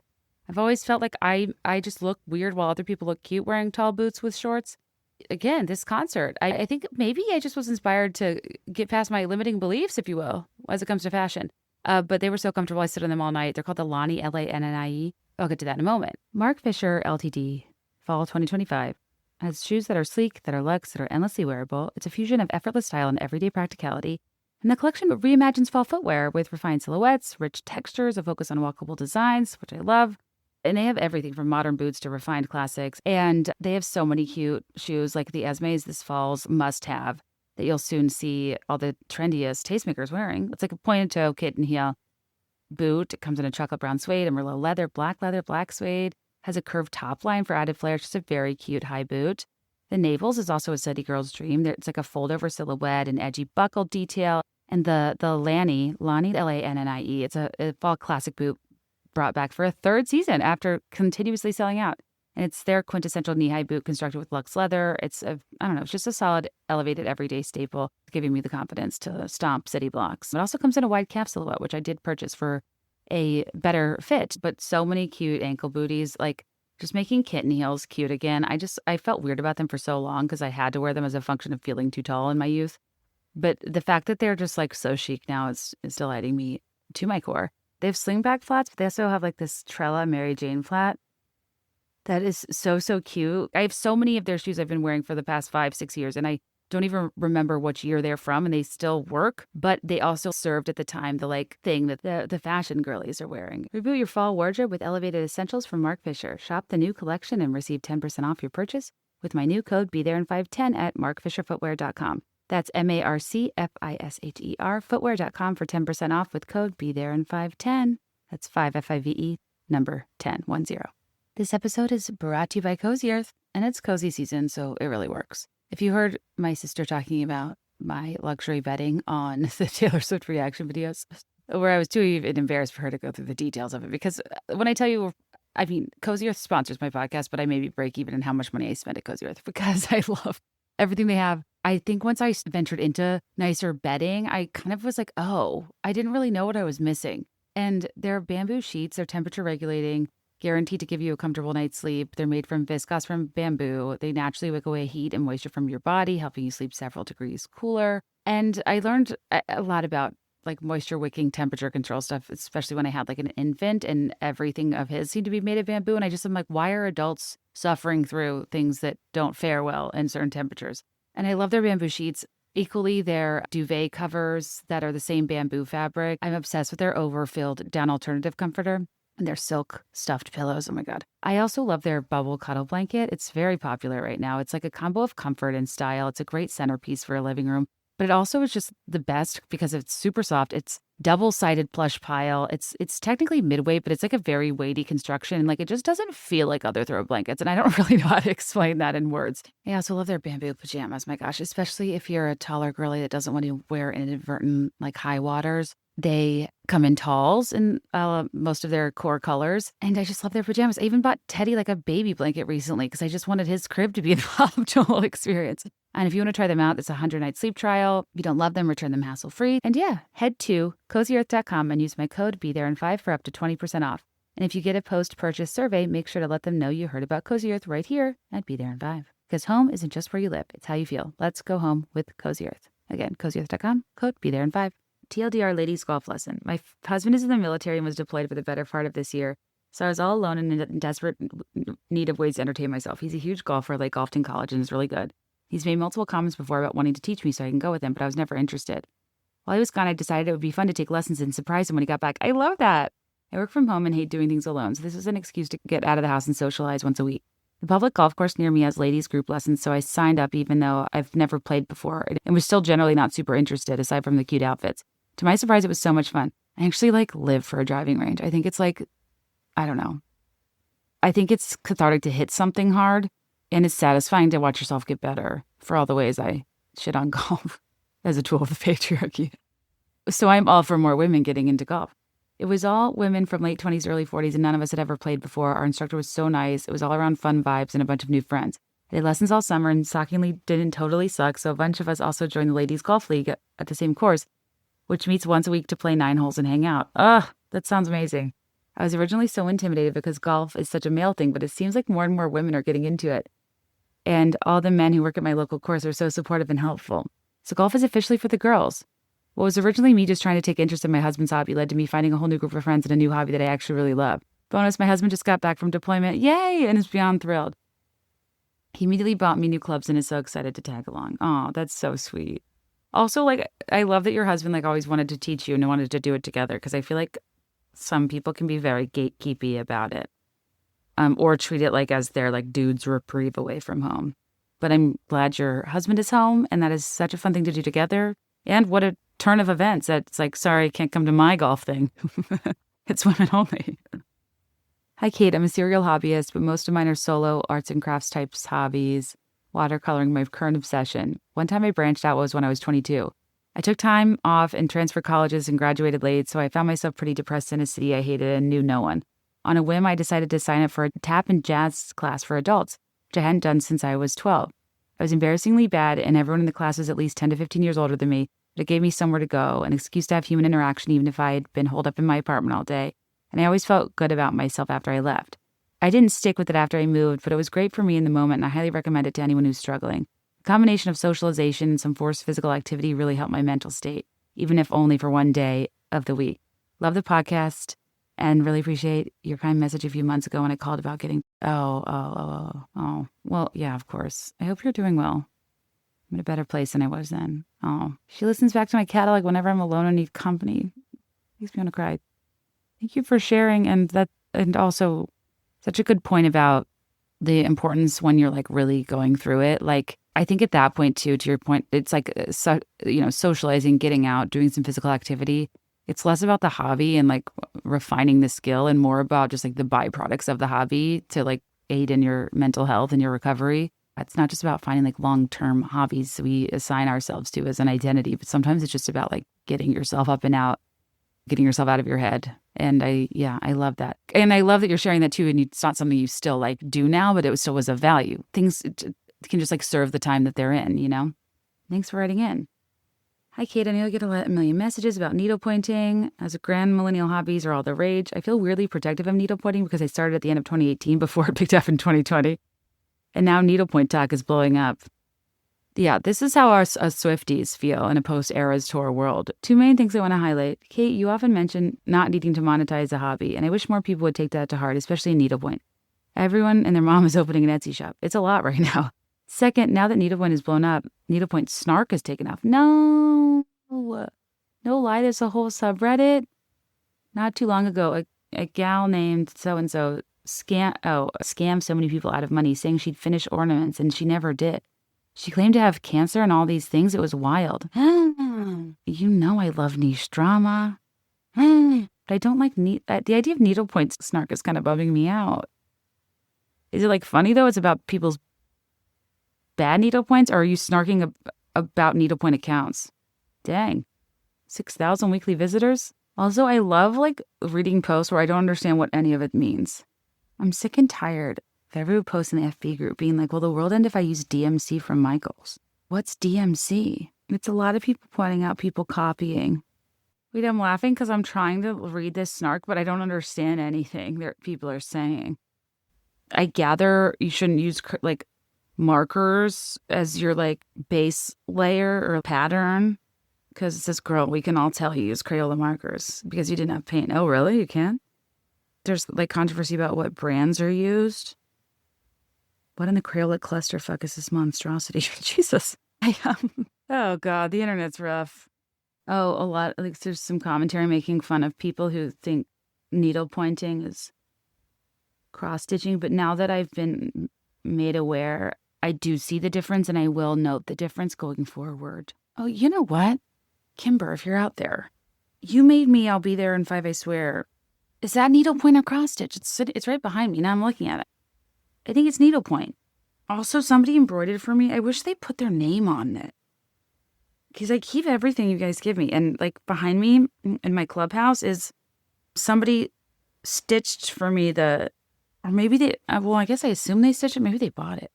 It's the scene in Salt Lake City Housewives where they're all consoling each other on the beach after they found out about Monica being, oh my God, reality Von Teese. Oh, another adult figure skating. Kate, adult figure skating is a joy. Imagine grown-ups of every age, ability, and shape, bedazzled and fabulous, just doing their best, whether it's a very basic jump or hard to master double jump. If you're wearing skates and jumping, like catching any air, consider me impressed. Gold medals all around. It's an incredibly welcoming subculture of humans. If you're like me and jumped around the house pretending to be Tara Lipinski or Michelle Kwan after the '98 Olympics, try adult figure skating. I also would dabble in being a Yamaguchi. It's pretty hard to convince your brother to be Scott Hamilton, but don't think I didn't try. Also, we all like had the same life and interests. I love that. 2 people brought up those specific skaters. To me, Tara Lipinski and Dominique Moceanu have the same energy of like young mid-90s prodigy millennials obsessed over and pretended to be in a space in their home that had the largest square footage of empty carpet. I'm not currently an adult figure skater. I should be. I miss it. I took it up as a really sad, out-of-place college student. College life was not for me and I felt lost. Figure skating is a solo sport, and when I was on the ice, I didn't feel weird and alone. My fellow adult skaters embraced me for who and where I was. So welcoming, so lacking in judgment, such a fun reason to have a rhinestone spandex dress in adulthood. Truly, I need more excuses to wear rhinestone spandex. I love that. Dude, I copied and pasted from emails. I don't know. I think this is the same email, but I could be blending 2 people's emails. Sorry. But she said, search Hashtag adult skate to at journey back to the ice at adult skater. Love. My current unique hobby, canine nosework. I got into nosework after finding myself with a troubled breed diagnosed reactive by a doggy psychiatrist. Expensive, but sweet pup. Nosework gives dogs a job that harnesses their natural sniffing abilities, and it can help build their confidence. It's perfect for dogs who don't do well around other dogs. Oh my God, tugboat. As they're kept completely separate, one dog searches at a time. Dogs at every age and stage can do nosework. There's someone who carries her blind elderly dog to the starting line, and he can do it. Also, nosework is surprisingly interesting and complex. I'm learning about scent theory and liking it. It's easy to pick up the basics of nosework with just the right amount of challenging to get better at it. Your dog is doing the sniffing portion, obviously, but the human plays a big role in successful nosework teams. I like the way I've never heard of this. This is so interesting. It makes your dog so tired, and that is so satisfying. Nosework has been a great solo activity that doesn't make me feel guilty for leaving my dog at home after he's been alone all day, and it's given me the chance to meet other people who are obsessed with their dog as I am. Of note for listeners who are on the hunt for a male partner, the nosework crowd seems to be like 97% single ladies. I sometimes feel like I'm the most single person ever, and I appreciate that at nosework I don't feel... Oh, I see what you're saying. I was like, wait, are you telling people to tell dudes to go find a gal at nosework? But I see what you're saying. You're in good company. You're in similar company. I also appreciate the canine nosework because it gave me the chance to obsess about a new hobby and buy really niche products to support the latest hobby I'm making my personality, which in my family we call rabid dogging. What? Check out the NACSW.net, the National Association of Canine Scent Work. Its website lists instructors, and it's a great place to find out more. Happy rabid dogging to you and all Be There in Fives hobbyists. Well, that's sure is a sentence I wasn't expecting to read today. And happy rabid dogging to you too. So was this like how you get... It's interesting to know because I assumed only certain breeds did this type of thing. Regardless, very interesting. What a well-rounded gal from the rink to the rabid dogging. You guys amaze me. Hi, Kate. Hobbies. I'm 30 now, but when I was newly out of college, I had a true mental breakdown over the lack of free time post-grad with a full 9 to 5 and a really long commute. I would end up crying driving home, knowing that all I would have time to do after work was eat dinner, shower, and go to bed. Spoiler, that's all I do during weekdays, but the numbness of adulthood has set in. I tried for a while to find a hobby to do after work that wasn't scrolling mindlessly, but nothing stuck. I even met with a therapist to discuss why I was incapable of doing something after work. She kind of annoyed me, and we parted ways before finding an answer. It is very hard to find a therapist you vibe with. I don't feel like we talk about that enough. I wish there was a better way to match with therapists. I stopped working with BetterHelp after the whole Travis, what's his name? Kylie Jenner's, I think, ex. Is she still with Timothy? I keep saying Travis Tritt or Travis Kelce. Travis Scott. Thank you.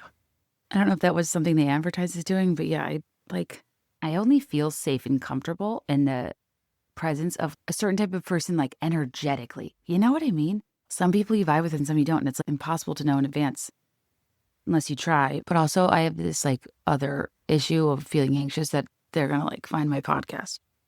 I don't know. It's part of the issue is I needed to be able to talk about work, but then I like having a level of anonymity. I don't know. Sorry for that tangent. I tried for a while to find a hobby to do after work that wasn't scrolling mindlessly, but nothing stuck. I even met with a therapist to discuss why I was incapable of doing something after work. She kind of annoyed me, and we parted ways before finding an answer. This summer, my friend group had an idea to host a craft day where we did a bunch of miscellaneous crafts and sharing a potluck meal. We tried weaving beaded animals, making air-dry clay magnets. We did some collaging. It was truly an all-day affair, and we had so much fun. It felt like being back at camp as a kid. I really loved the beading, and I've kept up with it as a weekend hobby. It takes too much concentration to be a weeknight activity, but unfortunately it actually does feel good to do something creative after sending emails all week. Anyway, I wouldn't call it a true hobby since I've probably made 10 animals total. That is a true hobby. Ooh, a pic attached with some beaded fishies from a craft day. But I like feeling capable of something besides being a TikTok zombie. Agree, I actually took it off my phone last week during the Life of a Showgirl discourse. There's just a bunch of Swifties yelling at each other for their subjective opinions. The transition from college to adulthood hit really hard, and I still feel like I'm coming to terms with the limitations of full-time employment and mourning the loss of personal free time many years later. Would honestly be interested in hearing you dive into that sometime. Thanks, as always, for doing the hard-hitting journalism. You're so welcome. Thank you for sharing. I'm obsessed with that idea of, a craft bazaar. Oh my God, I love a bazaar. Is the Bazaar a national chain? I remember, my friends, our moms, like being very into the bizarre. You got to go somewhere to get a clay ornament of a family with wiry hair where they handwrite and Sharpie the names of everybody on said ornament. Also, what was really popular, like there was this store that was really popular.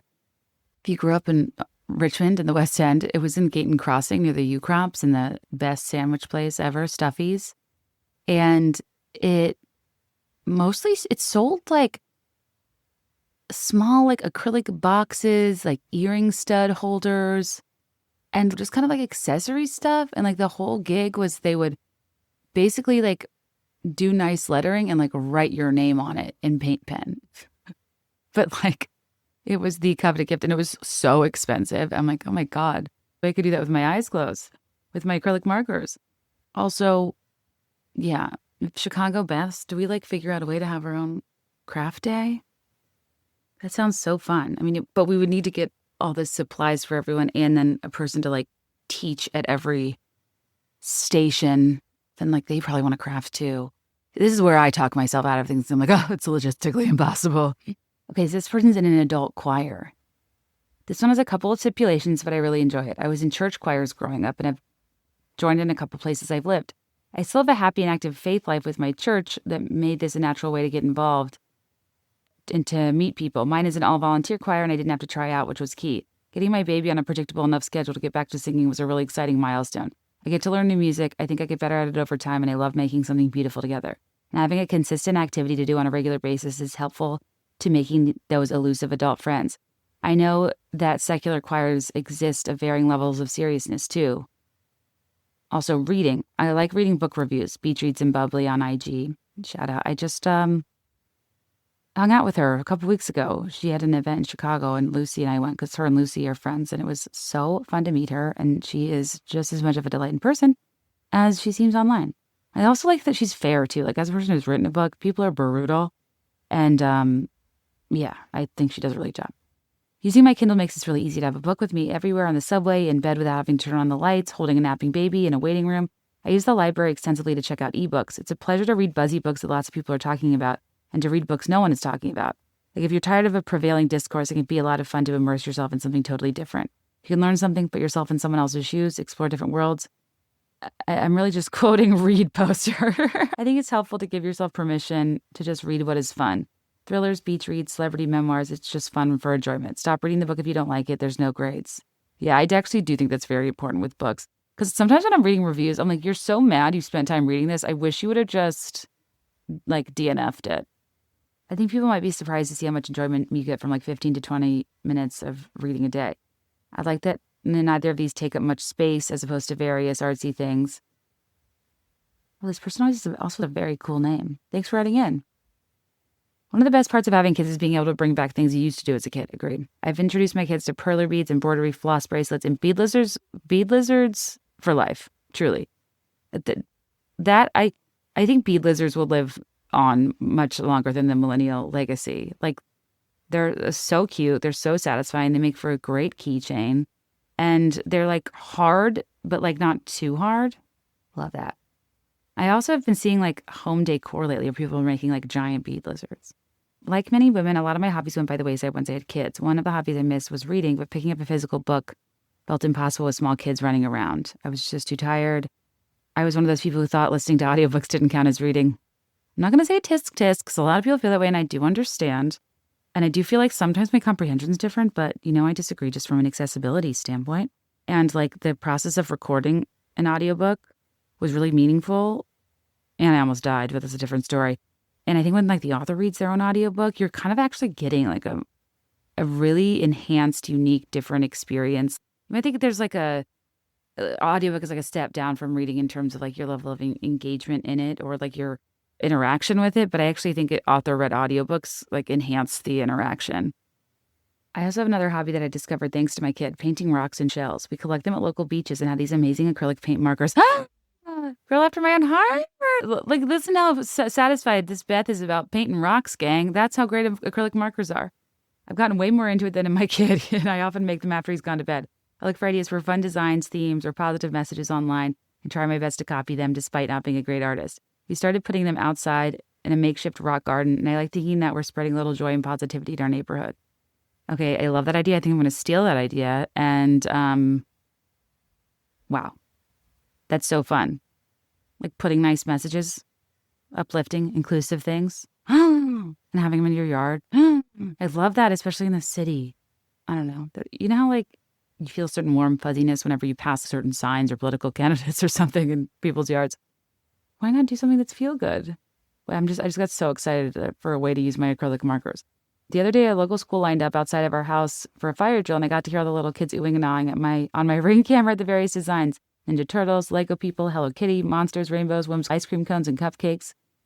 You know what's also fun to draw with the acrylic markers is an ice cream truck. It brought me such joy to hear their excitement. Another sentence I never thought I'd say. To hear their excitement and keep a special eye out for designs of kid characters that I think I could pull off since we're so close to school and many kids will walk by our little rock garden. You should put like items of millennial lore on them too, like draw a bead lizard or like the little icons. I drew the end papers for one in a millennial, and it's like a bunch of little icons from the 90s and 2000s that mean something to me or that kind of mean something to our generational lore. So it's like, you know, a Razor cell phone, a bead lizard, Felicity's canopy bed, which was a trip to figure out how to draw, a square pizza, for example, you know? So nostalgic could be a fun thing to celebrate your youth, but also excite the youths about our legacy. Thanks for writing in. I simply had to write in about my hobbies because I love gushing about them, and I feel like I can answer a few of your prompts. I've been taking dance lessons for 4 years at a studio that is blessedly very close to my house. I didn't take dance lessons as a kid, and when I say that, I do mean I just took the little baby ballet or whatever. My parents didn't have money for dance lessons, so these started when I was 34 and my first. I've always wanted to learn how to tap, and that desire grew after a Sink Ladies routine to formation. Hell yeah. I started in tap basics, and I'm starting my 4th season. I also added in jazz and a ballet basics, and I do some different short courses throughout the year. I like to say that starting dance brought me out of my COVID winter and made me want to start leaving the house again. I've met friends, but I started on my own. It didn't feel that scary to me because it was something I really wanted to do. Truthfully, I did almost quit jazz because it was so hard at first, but I persevered and am back for a 2nd season. Sometimes when I tell other women my age about dance, I hear, oh, I wish I could do that. Me. And while I don't always know their specific situation, I'm like, you totally can. I'm trying not to hold myself back from doing something that I want to do that I can reasonably afford. My other hobby is much simpler, and it's reading. I believe that Kendra over the Lazy Genius said it was okay to consider reading a hobby. Yeah, of course. Are you kidding me? Say it loud and proud. We want all the people to read. We want the kids to read. We want people to read. I feel like we talk a lot about like how there's like a media literacy problem and like just like cultural literacy problem with how people like interpret things online and whatever. And I'm like, probably because there's like an actual literacy problem in terms of like just engaging with creative works like that are offline, you know? Let's see. Another shout out for Beach Reads and Bubbly. Finding friends through hobbies, book clubs are a great way to do this. I found mine through my local community Facebook page. Beach Reads and Bubbly on Instagram has book clubs across the country. Oh yeah, she does. That's really cool. And that's a great place to start if people are looking for a book club near them. Thanks for writing in. First of all, as a gal in my this is another email. Sorry, I'm not really telling you when it's a new email. I'm just kind of snorkeling through. Or skimming, rather. I guess to skim is to snorkel, so snorkel is just skim. Hi, Kate. I wanted to offer my 2 cents as someone who has many hobbies. Horseback riding, knitting, hand spinning. Hand spinning? Is that like fiber arts, or is it doing helicopter hands like all those TikTok dancers or Gabriella and the Cat's Eye song? Hand spinning. Playing the piano. I got this from my mother, who left behind her career to raise my sister and me. She always objected to the term hobby when I used to describe her many pursuits.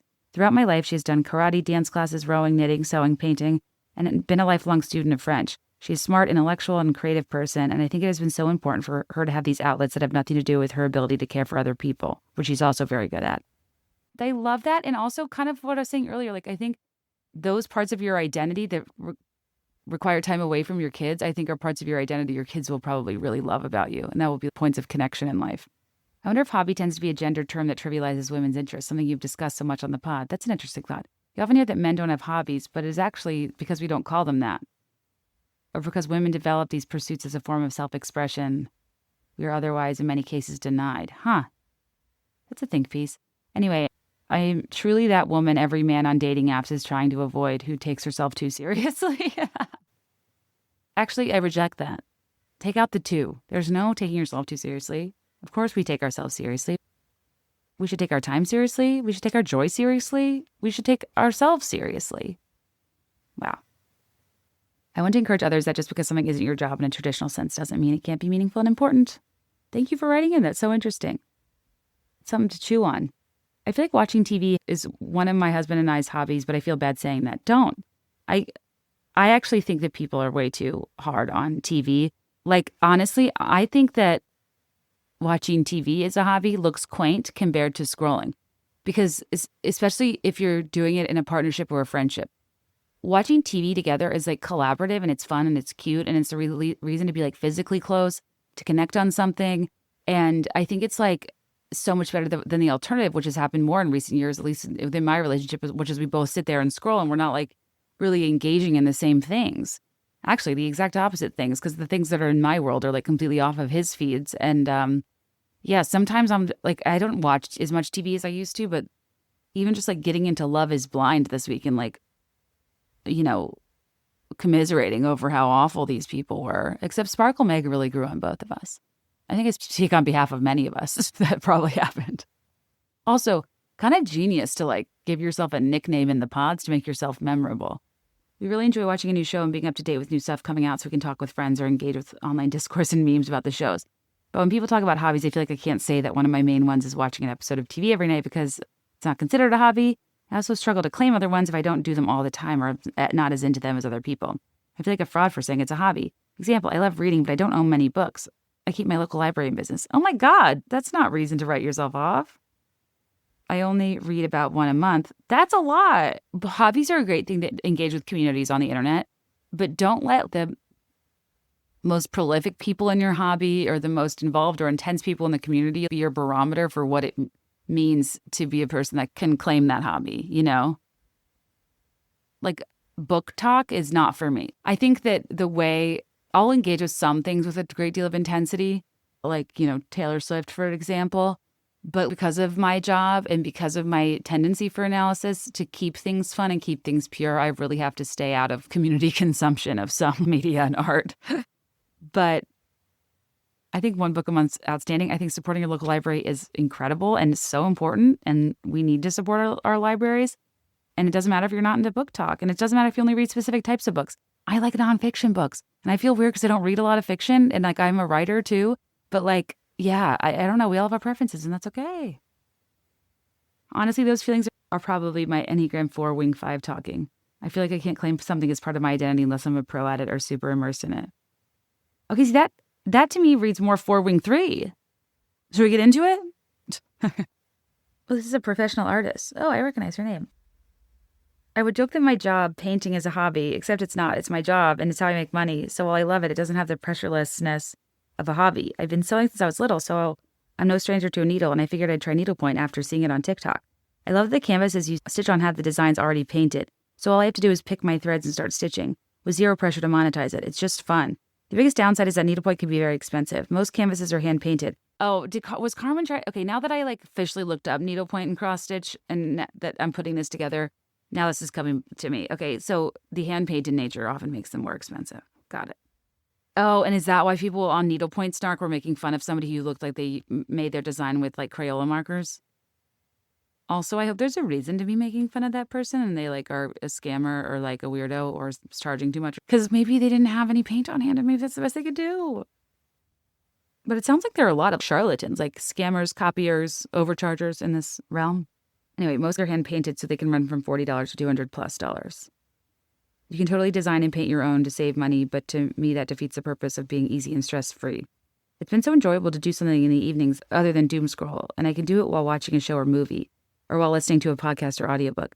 Plus, I can use it just for myself or make gifts for others. I love that it's creative, but honestly not that creative because I stitch other people's designs, so I can kind of just zone out a bit. It's been something I look forward to, but also can ignore it for weeks and come back later. There are also ways to increase the difficulty level by learning more complex stitches, but I am fine with keeping it basic at the moment. To sum up, it's fun, not too hard. I can do it while watching a show. I feel zero pressure to monetize it or make it a side hustle. It's a totally solo activity, though there are stitch groups you can go to while you stitch, and I get to enjoy a completed project at the end.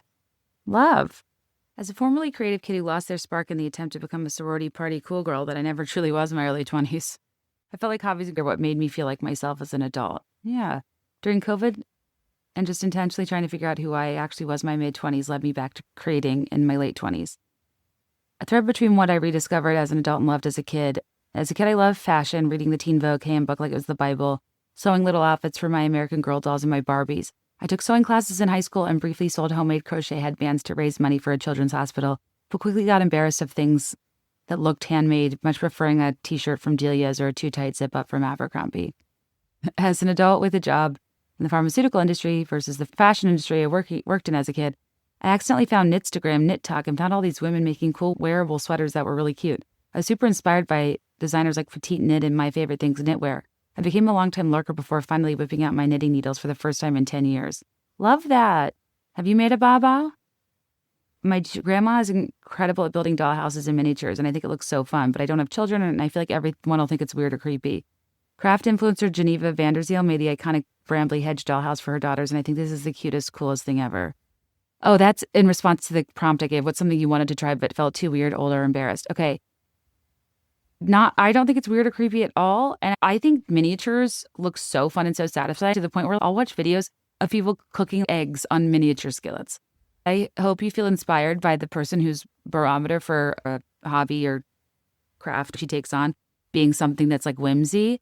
Because like I think even like starting with book nooks is a way to kind of like make a little miniature world. It's almost like having a dollhouse, but starting with only one room. And then if you're wanting to ease into it, a book nook being on an otherwise adult bookshelf isn't objectively weird at all. Get your feet wet. Oh, so cute. Something that she let herself be bad at, but the effort stuck. I've been knitting and crocheting for 1.5 years, and I'm just now to the point where I can consistently make items that are actually cute, and I'm not embarrassed to give as gifts. I had to actually let myself be awful at it and get through the ugly projects to make things I proudly say I made. I love that. Oh, she said, I forgot to add, about 4 years ago, I found out about Be There in 5 because of a friend I made at an intro knitting class. Hi, Hayden. Shout out, Hayden. I love that. You're the real stars. At Sister Art Studio in Lincoln Park. Oh my gosh, 4 years ago, I lived in Lincoln Park. I wish we could have met up and knit. I could have used knitting during the pandemic. A little less podcasting. The amount of like research and the intensity and the length of some of those episodes. I mean, I was popping off. The pod did well, but whew, I had no life. She said we were chatting during the class about podcasts, and I've been listening weekly ever since. Oh, I love that. I think crafting is an amazing way to make adult friends because it allows you to essentially parallel play as an adult and chat about something you have in common. 1,000%. That's what I was saying a couple weeks ago on the episode in the intro, like the safe space of a craft table. Like as a shy kid, the craft table at a day camp or summer camp or Girl Scout meeting or whatever, like that was the place you could go and know you'd belong. And I think that's an important thing for kids to have. And the same goes with parallel playing as adults. Obsessed. At the age of 29, I decided to start taking cello lessons. It was the start of 2023. I think I'd seen an advertisement for adult guitar or piano lessons. A memory of me as a child popped in my head the first time I saw a string quartet. Something about the cello specifically interested me, and I asked my mom if I could get the instrument and start learning. Unfortunately, we couldn't afford it, and if there was instrument rental services at the time, she wasn't aware of them. But in 2023, I realized I could afford it, and I took weekly lessons for about 1.5 years. My coworkers would joke about wanting to see me play a recital. I know I never got any good, and I did stop taking lessons at the top of this year due to changing financial situation. But I do think it was extremely important for me to experience. I would love to restart at some point. Thank you. Oh my God. She sent me the cutest picture of her with her cello. I want you to keep taking cello lessons. Is that something that like you need to be in person for? Can you take them remote or like on Zoom or online, like pre-recorded classes? I'm obsessed. Learning like a high school band instrument as an adult is badass. It seems much more attainable to take up something like a piano that's in a lot of houses or something more portable like a guitar or like, you know, more likely that you'll like pull out at a party. But like, I'm like obsessed with this. Like, that's so cool that you know how to play the cello. It's like so sick if somebody's like, oh, do you want me to come play at Teddy's birthday? I'd be like, oh my God. Yeah. Yeah.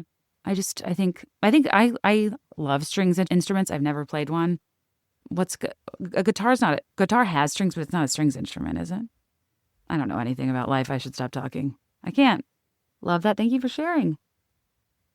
Oh, somebody else wrote in about a cello. She said, the stories of people taking up the cello reminded me of another cool story. I started learning the cello about 7 years ago.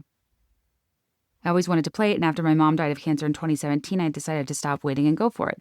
Anyway, I play in this cello choir that's a small group of adults learning to play, and it includes a bunch of older people who played the cello as kids and are trying to pick it up again. So I ended up in this group with mostly 65-plus-year-old women and formed some really unexpected relationships, including getting to know one woman in the group who is in her late 80s and takes an Uber to the class every week, and her husband comes with her to carry her Jell-O for her. I'm crying. The whole thing is just so sweet. It's so sweet. I can't. That's what I mean, like taking hobbies seriously, seeing it as an appointment, an uninterruptible appointment. Think about a dude who has the audacity to tell them they can't help with something during the game, nor can you. Cool. It's a great reminder. Thank you for sharing. I was widely obsessed with a show called American Juniors, which was a spinoff of American Idol for kids that lasted only one season. Actually, Lucy Hale was on the show among a few other big talents.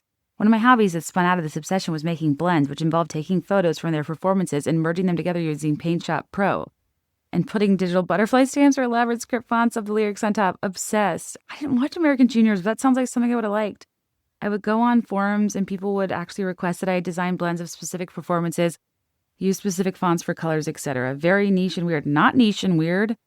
I worry about what AI is doing for this sort of artistic discovery because, like, my artistic, like, the basic doodling and making stuff for friends or making those edits for pop culture you loved, the point was enjoying yourself, and the point was, like, having an eye for something kind of specific, but it didn't need to have a point otherwise. But even just dabbling like that artistically or creatively, I think is so important. And I just don't know who I would be if I wasn't forced to be bored and then therefore spend hours on MS Paint making elaborate, like, I would just do like, I would click on the spray paint can and just make elaborate rainbow spray backgrounds for no reason. They wouldn't even become my desktop background. Sometimes there'd be a black background with a neon spray. Honestly, I was probably too cool for crafts at that point. We got a computer and I didn't even realize what I was doing. I was effectively sponge painting my screen. Similarly, I would make custom versions of the AIM dolls, DOLLZ, for my friends and started making them for random people in forums. Wait, that's so cute. She sent me a screenshot of a bunch of them wearing amazing 2000s fashions. Ooh, I love a cuffed jean. That's so cute. Lastly, in high school, I entered my girl boss era and started a scrappy clothing company where I would buy cheap t-shirts and hot glue random scraps from the thrift stores to them, like buttons and scraps of vintage-looking fabric and stuff for an edgy collage look.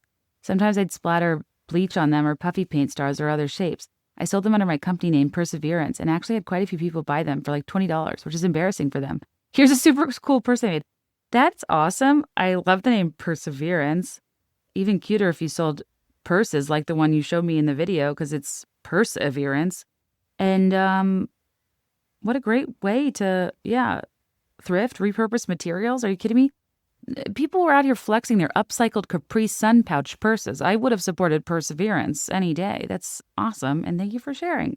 This will sound really lame or really scary to most people, but in 2021, my group of friends and I decided to take a beginner's improv class together. If I'm being honest, it's one of my biggest regrets is not doing that. I've never honed any comedic chops, and I think it would be interesting to try. And I also would really like to try to hone in a craft of comedic writing, which is embarrassing to say on a show that if I did have the skill, I would make you laugh a lot more. But never hurts to try. We used to take a shot of tequila every class because we were so nervous, but it's not as scary as it sounds. I think it is scarier than it sounds. Mostly because the shows are so harrowing, but all that matters is that the people on stage are having fun. It's an incredible way to make friends, find other people looking for connection. Our class had a wide range of personalities in all extremes of introverts, extroverts, and multiple people who are afraid of public speaking and are not necessarily funny. Oh, that morning she led an improv-based team building workshop for her company. That's so cool. I know. I that's one I've convinced myself I've aged out of. Oh, it says, may I submit voice lessons? I'm biased because I'm a singer/voice teacher. But author Heather Havrilsky wrote this gorgeous piece about how it feels like a miracle. Firm believer that singing must not be resolved for a select few humans. Not every teacher will be great. Some are shitty like any teacher. Look for a teacher that focuses on singing for the sake of singing and self-expression for the sake of self-expression. Also anti-perfectionism. Also may be a step on the way to choirs for those looking for friends. That's it. That's a dream. All I want in this life is to be able to sing or dance. But that to me is like a fixed thing where I'm like, well, I can't, so I won't. But do people see, that's interesting. I've never thought about that as a person who cannot sing. Should you take a voice lesson and just try? Hi, Kate. I solve mysteries. I help anyone who is searching for their biological family. Usually I'm working with adoptees or individuals who don't know the identity of one of their parents. Started in 2014 with an old friend, adopted, then was put back into foster care as a teen. Like two sleuths, we pieced together 2 groups of family trees. I have goosebumps. I want to do all of your hobbies. Like two sleuths, we pieced together 2 groups of family trees. From there, I took on more and more cases. Anytime I met, how do you take on cases? A regular gumshoe. Anytime I met someone who was adopted, I would tell them the process and get working. My friend's 12-year-old daughter is an actress and will be in Stranger Things season 5. Sorry, what? Where did that come from? Was she one of your clients? Sorry. It has snowballed into multiple cases a year. Last year, I helped an older woman who was whose estranged now deceased father never knew his father. She just wanted the tree info. Quickly, I realized the father listed was not the biological father, Maripovich much. But the twists and turns of every search can be outrageous. The biological father was one of 3 brothers. The youngest brother was murdered by a serious serial killer, found in the basement of a hotel with the safe open. Look up Louise Pete. Oh, that's a name that's in my family tree, Peete. I have to follow every lead because the more details you have, the better you can fit together the puzzle of who you're searching for. Should we do an episode where it's like, who do you think you are? And then you tell me that like my ancestors did problematic things and then I feel weird about it. My family's been in America. Like some of my family's been in America for a while, but actually we're predominantly not from the South. Even though I grew up there, and a big part of my family's just Irish or from Alsace, French, German land. But yeah, I will say I've had trouble getting like more information from Ireland or from France or Germany or whatever to get more specifics. And it's shocking the amount of info I can glean from Facebook. Friends, family, members listed, happy birthday posts, anniversary of deaths. I use all the info I can. People searches, matching addresses, yearbooks, newspaper clippings. You sound like me stalking like my sister's boyfriends. Except for the current one. Love you. You're the real star. Like you the best. So my hobby is using DNA tests from multiple sites to piece together a missing person. The results aren't always positive, but most adoptees are looking for their story, where they came from, etc. Wow. So cool. Love that. I realized I was talking too much. I'm sorry. I'm like powering through these. I have what I consider a hobby that others might not think of that way. I love animals and have fostered kittens and cats in the past, but I can't foster where I live now. I started volunteering at a local rescue handling kittens and cats. The idea is once they are put into a foster home and adopted, they'll already be comfortable with humans. It's fun and easy. I show up, hang out with them, take some pictures for the rescue profiles, and try not to get too emotionally attached before leaving. I love that. That sounds absolutely delightful. Honestly, that's like my sister's story. I just never saw it coming. But she really loves fostering dogs. The arc, the evolution, the Kelly Kennedy pipeline of wincing every time my dog licked her to now being a foster parent for countless shedding elder chihuahuas in the greater San Diego area. Follow her at SoCal Dogs. This one says, hey, Kate and Courtney, last year I randomly got into metal detecting and hunting for arrowheads.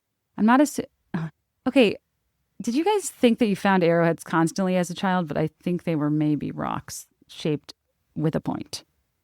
I dug up one in my backyard and presented it to my family, but I'm pretty sure it was 2 centimeters below grade and not from an ancient burial ground. But the high was there, and I can understand why you'd pursue it.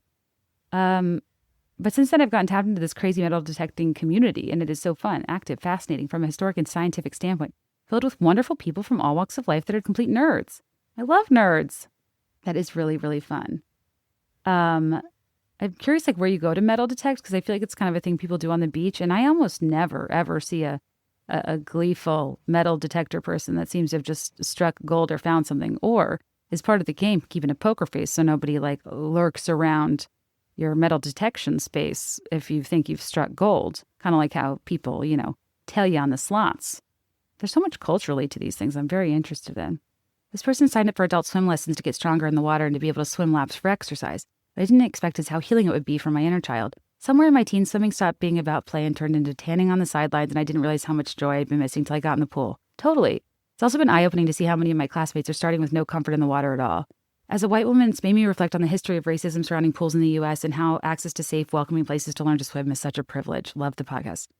Absolutely. When you research that further, it's like I don't know, that's just one of those things that I never really thought about accessibility-wise that has a very upsetting history. And yeah, when you realize where these shitty stereotypes actually come from, it's just, ugh.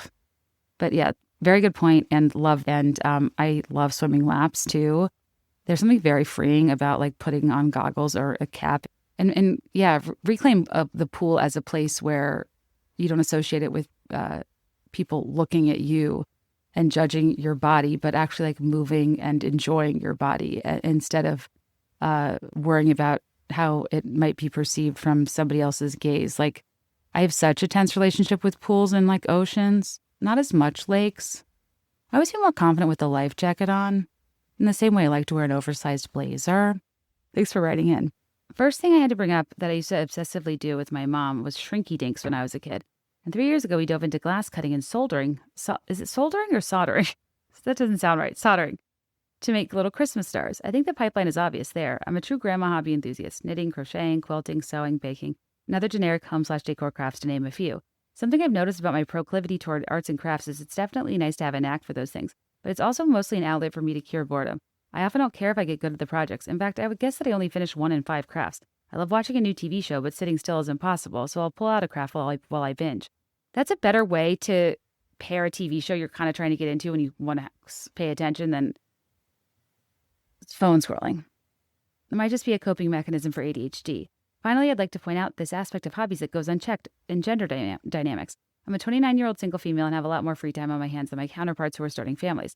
I've noticed a really interesting phenomenon in dating. Men my age and in my dating range value hobbies almost higher than any other trait in picking a partner.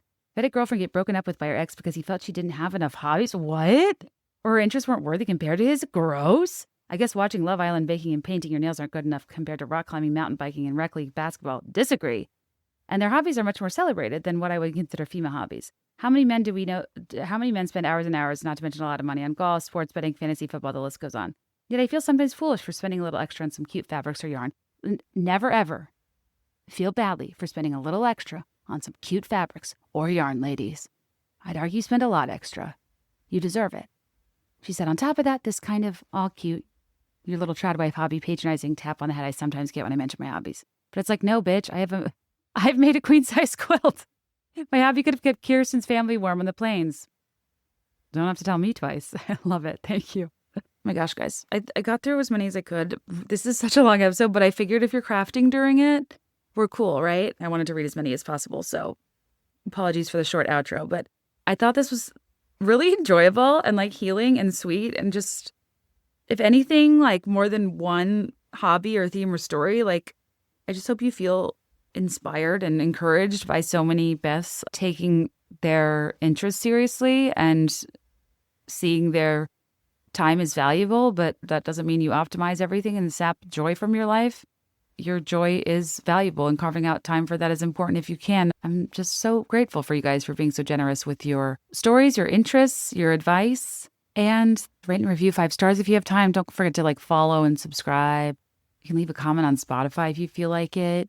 And yeah, any way you engage with the pod helps keep it alive.